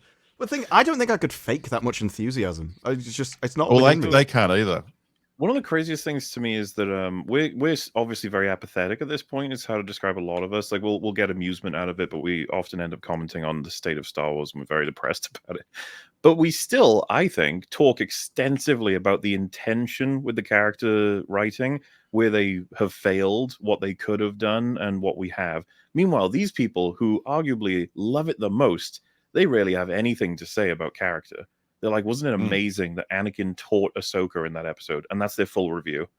And you're like, But all taught her the- what? So yeah, I think like even if it's terrible, like it becomes like kind of an intellectual puzzle that we can unravel and like try and play with ideas about how it could have been done better. So there's always something to talk about there from a writing point of view.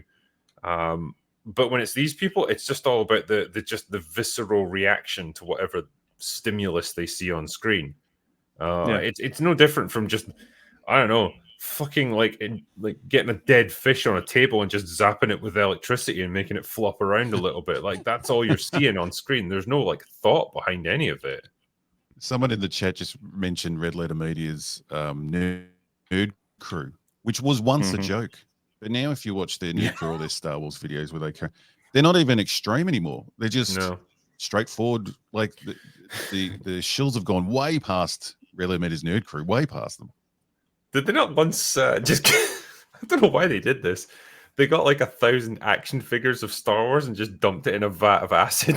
And they're all plastic figures too. And they just filmed them melting. Yeah, I remember Gary was like annoyed about that because they're rare, I think, right? Yeah. Showing their funny, absolute disdain for this shit. Dragon Paul Z says, part 1, I'm glad that people enjoyed One Piece, but I found it very disappointing. I think it messed up and misunderstood some of the characters and world building beats from the manga that needed to be there. For example, Nami bribing a waiter with money, Arlong's plans, Nojiko's tattoos, removing Usopp's big character moment versus Shu, Garp's involvement, and what it does for stakes and power scaling. I mean, this is a difficult one to answer, I guess, because we haven't really read the manga on this panel, so I don't know what I'm comparing it to. I know he's talking about the Usopp. I still haven't done my review, but it'll come out soon. The Usopp has a big moment where he's very much a coward. And then, when he fights that fishman near the end? Yeah. That's his moment. He goes, they're all going to die. I've tried my best. But then he has the moment where he overcomes his cowardice and fights him. And that's like, there are a few moments they have changed. It's usually just Nami and Usopp. They're the only two characters I'd say that have been lessened. I think Sanji's way better. But yeah. I think the actor is really good for Sanji. Gypsy Danny Mixboy says, MauLer, One Piece unbridled praise or EFAP when? I'm sorry, but there's not enough passion to cover it one way or the other, sort of thing. Rags hasn't seen any of it. Frankie saw one episode, thought it was neat, and had things to compliment it for, but I don't think he's pursuing it. And then I liked it. I don't think I liked it as much as a lot of people did, though.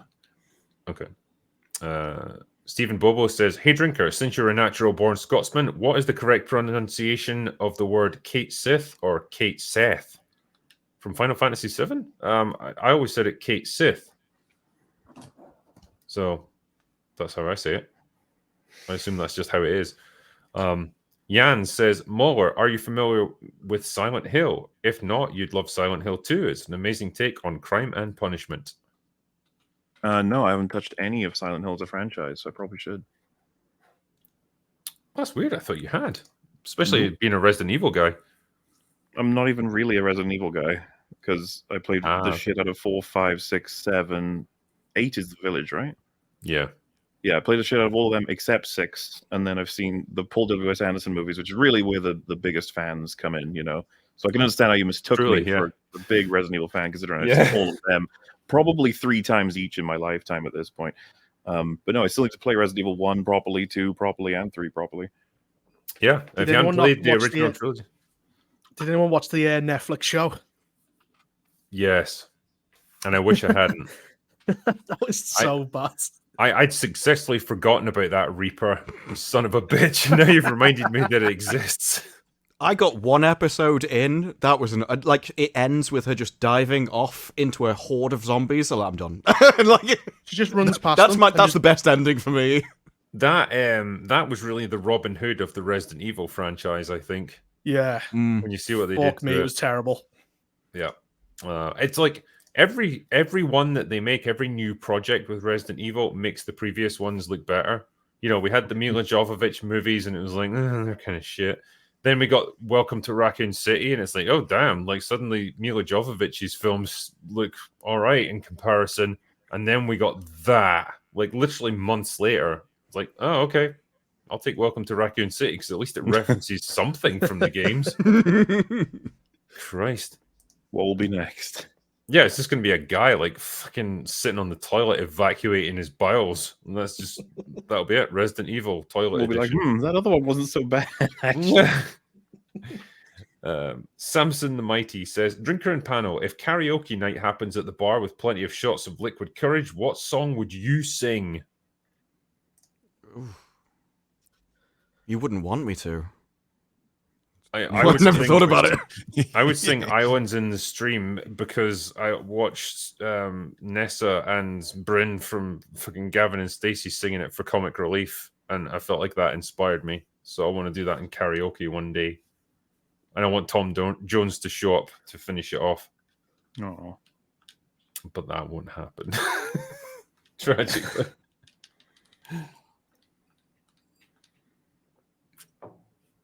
I'd sing Hollaback Girl. Perfect. Because good choice. Everyone would leave. MauLer, what would you sing? In the Dark of the Night from Anastasia. There you go. Nice. Wild card. He also says, We all know Jar Jar Abrams can't write or direct to save his life, but if there was a remake of a bad movie that was given to him to make good, what movie would it be and why? Why are you assuming That's a he would hard make question it to good? answer. Yeah, it's He's assuming terrible. he So could what make... would he make good? Yeah, It's confusing. I mean, he could probably take The Room, I suppose, and see what he could do with that. J.J. Abrams reboot of it. Go for it, JJ. We believe in you. He should start by trying to fix his own films. Yeah, remake his own movies. RRTNZ says, Hail Drinker and Co. Really enjoyed the Thing happy hour, and thanks for the kind words. Looking forward to the next one. Cheers. Thank you very much. Yeah, it's good to bring happy hour back. It's been a while since I've done it. VE says, in my opinion, Incredible Hulk was one of the best early MCU films. Iron Man 3 is by far the worst prior to Endgame. Inexcusably bad, Incredibles knockoff story, and ruined one of the best Iron Man villains of all time in the Mandarin. I mean, Iron Man 3 was pretty shit. I'm not going to catch me defending that shit. Incredible Hulk, didn't care for it. Never really liked the Hulk as a character. So, yeah, didn't love that movie. I think it's that's the only one that's never got a sequel either, isn't it? There's never been the Hulk 2, so I don't know. Which maybe they Hulk? realized Isn't there two Hulks? There's Edward Norton, and then there's the Eric There's Banner? Eric Banner. No, yeah, Eric Banner, yeah. Well, this is the Edward Norton one, and then obviously you moved on to what is even his fucking name? The actor who sounds like he's bored out of his mind like every time he delivers a line. That's how famous he is. We can't think of his name. Why can none of us remember him? Mark Ruffalo. Mark That's Ruffalo, it. yeah. I was gonna fill it in with like he's a total dick on social media. I was like, yeah, Oh, okay, they're that's definitely him. Mark Ruffalo. Yeah. Yeah. That reaction was the perfect summary of his personality. Just Yeah. no one remembers. Yeah. He said like a year ago he was leaving Twitter. He's not gone yet. It's just like Ron Perlman. You know, he's leaving any time now. Blue This Collar. plane, you mean, or What's that? this plane of existence? Is that what you're saying? Because he's like super fucking old. I mean, it could be. Blue Collar Loser says, "Of course, you put out a Saw video an hour after I did. You jerk. Jokes aside, I was going to super you and MauLer asking you if you two saw it, and glad that you did. Yes, we did. We saw it. Dragged him into it, and it was fun on the bun. We had a laugh. I was actually I'm pleasantly sure. surprised, honestly, as a Saw fan, quote unquote, whatever that means. Watching that film, I was like, oh my god, it's not awful. That's amazing. And it was nice that they gave Tobin Bell a chance to act, beyond going, "Brr, brr, brr, brr, brr, I'll kill you, brr." It was nice. Yeah. Yeah. And he's got a lot of subtlety to his performance. I did appreciate that. They didn't even try to youngify him by putting a little baseball cap on him, flipped around. They did that in like Saw 6, I think. It was How funny do you as fuck. do, fellow youths? It was actually that. It was so bad. There's a question here actually for Critical Doggo. Bark, bark. I don't know. Smokey. Sort of moved a little bit. Yeah. He's not going to give much away though, I'm afraid. I'll do a couple more just before we finish up. Let's see. David Lamplow says, why not chop up the dead stormtroopers? In Clone Wars, Rebels, and the latest Star Wars games, finding a Kyber crystal is a massive deal. The crystal chooses you. At least that was how they had it set up. It's a great excuse to finally dismember. You have zombie stormtroopers. You don't have to worry about getting a fucking prosthetic arm for any main character, okay? Just chop away. You don't even have to have blood. That's what the cauterization allows you to do. And yet, we were watching them. Did you see the clips of Rosario Dawson sort of awkwardly like moving the lightsabers around, sort of just like wondering what the fuck she's even supposed to do? Yes. And it's just like, there's zombies, man. Ezra does it once in the whole episode, decapitation. And it's like, why didn't you do that And over it happens and over again? You notice the decapitation happens behind a pillar, and then That you was just see the weird, head yeah. fall to the ground. Are they What, you really actually that, like squished on being able to do violence? Because damn. You actually see when she kills Morgan, she kills her with the lightsaber and the sword, and you can see the marks on her body, and they go in like a few inches away from the right-hand side, and they come out a few inches away from the left-hand side, which is the only reason she wasn't cut in half. It is. Yeah, it sucks. It sucks ass. Sabine Why could is have Star Wars walked not that violent anymore? Surely they can push it further than that. Well, they wouldn't even need to make it gory because you'd just be, well, No. lightsabers cauterize it. You could do some really awesome dismemberments with the zombie stormtroopers. I want to keep clarifying there's nothing wrong with tearing them apart. It doesn't have any effect on the story. Do you think it was a budget thing? Like it's too time consuming and expensive to render all these limbs flying everywhere. Well, they had But 300 even if they million. just did a really tight shot on her, and the lightsabers are just going crazy, and there's sort of bits of white, stormtrooper outfits going past her and across, and that like a bit of a horror movie scene, like you're just seeing flashes of light and her just hitting them. You could do it so cheap and still make it look like it's violent and not show anything. Yeah. But instead, she's just swinging away and walking away, and they're grabbing her and they're not grabbing her, and it's like, yeah, it couldn't be filmed worse. You wouldn't need to CGI it because they've got the armor on, and so there's set joints which would make sense to cut in the first place, where they could just have someone's arm is inside the suit. And There are drops it or YouTubers whatever. that could do it now with the material they have in the actual episode. Northern English Bastard says, to Drinker, MauLer, and your awesome guests. I'm currently rewatching Ash versus the Evil Dead. Talk about a show that takes an aging character and doesn't absolutely shit on him, especially since it came out in 2016. It's a rarity. It's a good, fun show. David Lamplife says, screw the clapping seal reactors and love you and MauLer. Glad they could do nothing. I hate when Star Wars, or where Star Wars is now, these are no real fans reacting. True. I don't think they're human. We'll get back to that with our science team. They're like mildly retarded AIs. Social Morlock says, starting with Last Voyage of the Demeter, I've been watching 69 Nights of Dracula leading up to Halloween. What are everyone's favorite vampire movies? Thanks. Underworld for me. It's just Kate Beckinsale in that. I love it. Well, it was at the time. Yeah. Look, I have to say, just for the saxophone player, Lost Boys. Just for the oiled up musician. Dusk Till Dawn for Salma Hayek, really, kind of the same reasons. I only watched that again about a week ago. I hadn't seen it for years, and really it doesn't disappoint. Yeah, it doesn't disappoint. We're all we're discounting Morbius, right? Because there's no point. Everyone, yeah, otherwise we all would have said it. Yeah, making sure. Haven't morbed that hard in years. It's such a morbing. Yeah. Dusk Till Dawn was great for like a fucking insane swerve where it starts out as this like road trip, like crime caper movie, and suddenly there's just fucking vampires everywhere. It's sort of a shame. Blade, because why not? Why not? Indeed. We're all forgetting Abraham Lincoln, vampire killer. True. Do you guys still remember Bram Stoker's Dracula? Because I feel like nobody ever talks about it anymore. I mean, he was hugely influential and it's iconic, the fucking Dracula in that, right? But I don't know how many people have actually seen it anymore.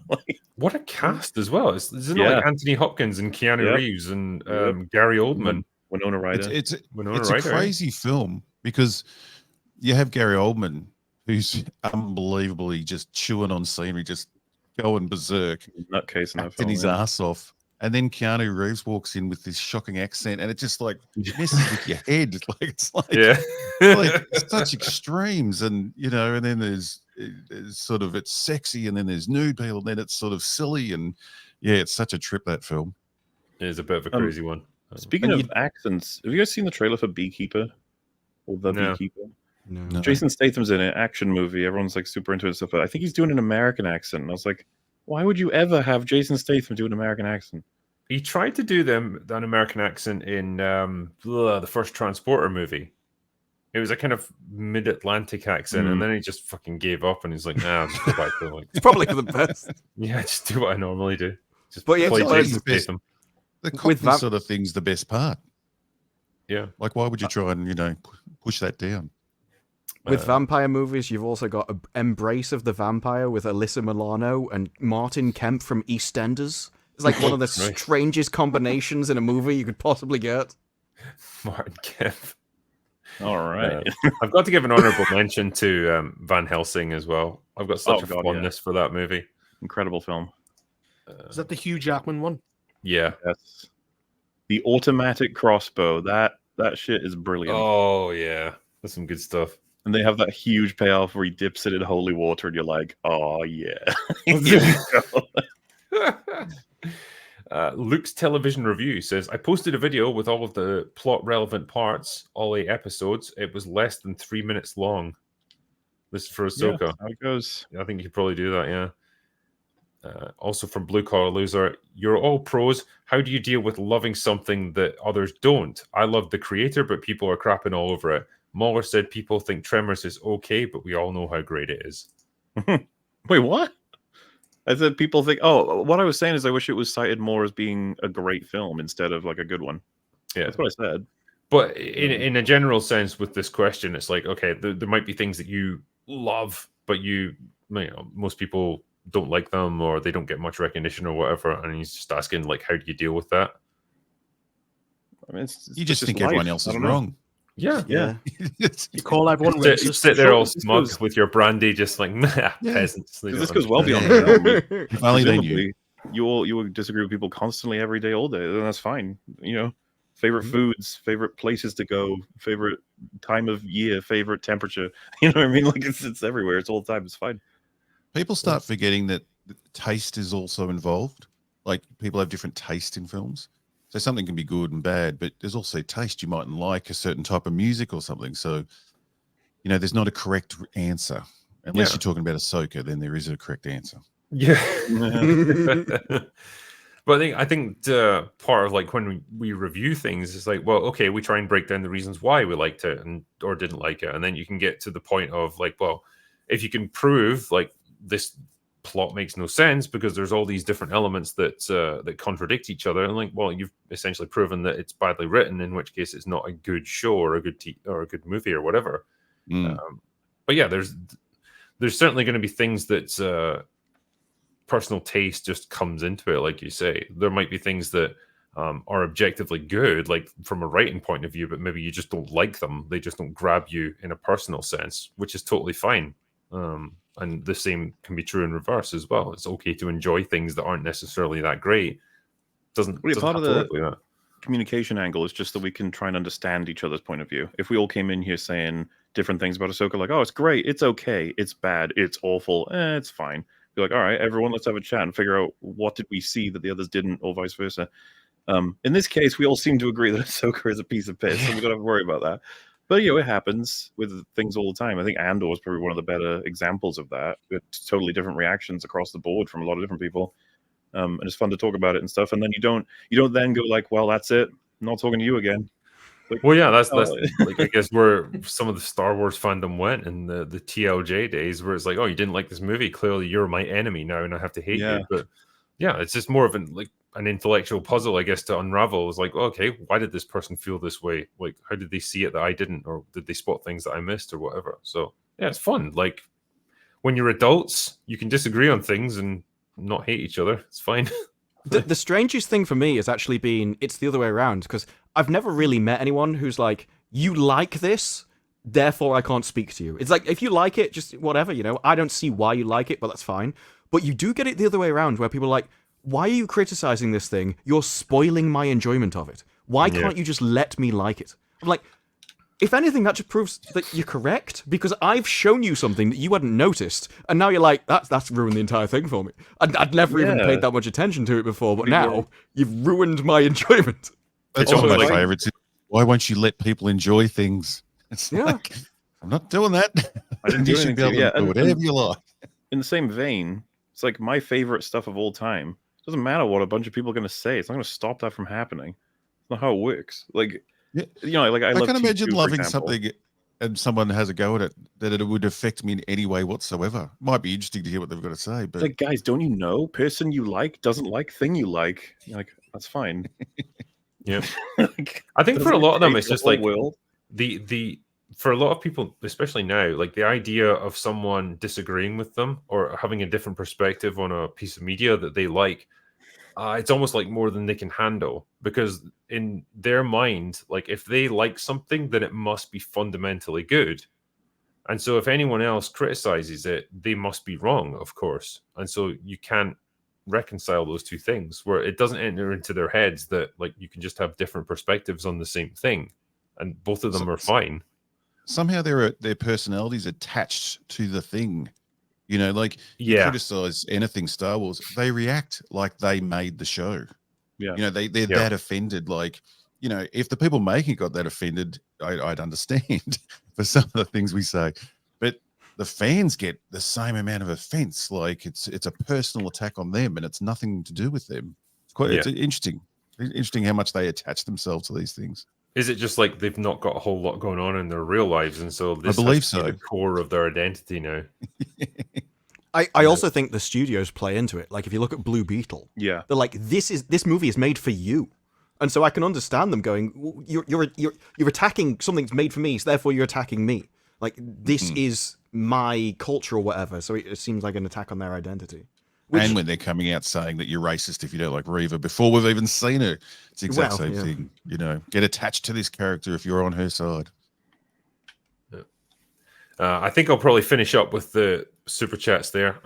Obviously, there's plenty more that we still have to answer, but we will do what we always do and do a super chat catch up in a few days to get all of them answered. But I want to say thanks to everyone who's super chatted us, who's been in chat today, who's joined us for this, who's also joined up the channel as members. Really appreciate you guys.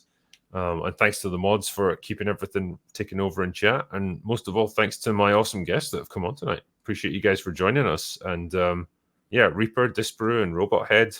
You know, to you guys, great to have you back again as always. And Robot Head, it's great to have you on for the first time, man. It's been a pleasure anytime. I'm just sorry you couldn't get drunk with us tonight. You're sorry. You should see. You know how I feel. One day we'll do an open bar at like 9 a.m. UK time, and it'll be like perfect for you. My night time too, Drake. It'll work out. Oh yeah, that's fine. That's what the crazy people do, like 24-hour shows and stuff. They're the good ones because then you can just join in at any time, so everyone can get drunk. True. That is true. Yeah. The EFAP anniversaries are always good for that sort of thing. It's like I'll join about 10 p.m. You know, just randomly. The best part is if you join the last hour where you join the Discord call is just dead. It's like, we're just trying to survive at this point. Anyway, thank you everyone for joining us tonight, and we will catch you on the next open bar. But that is all we've got for today, so go away now. bye. See ya.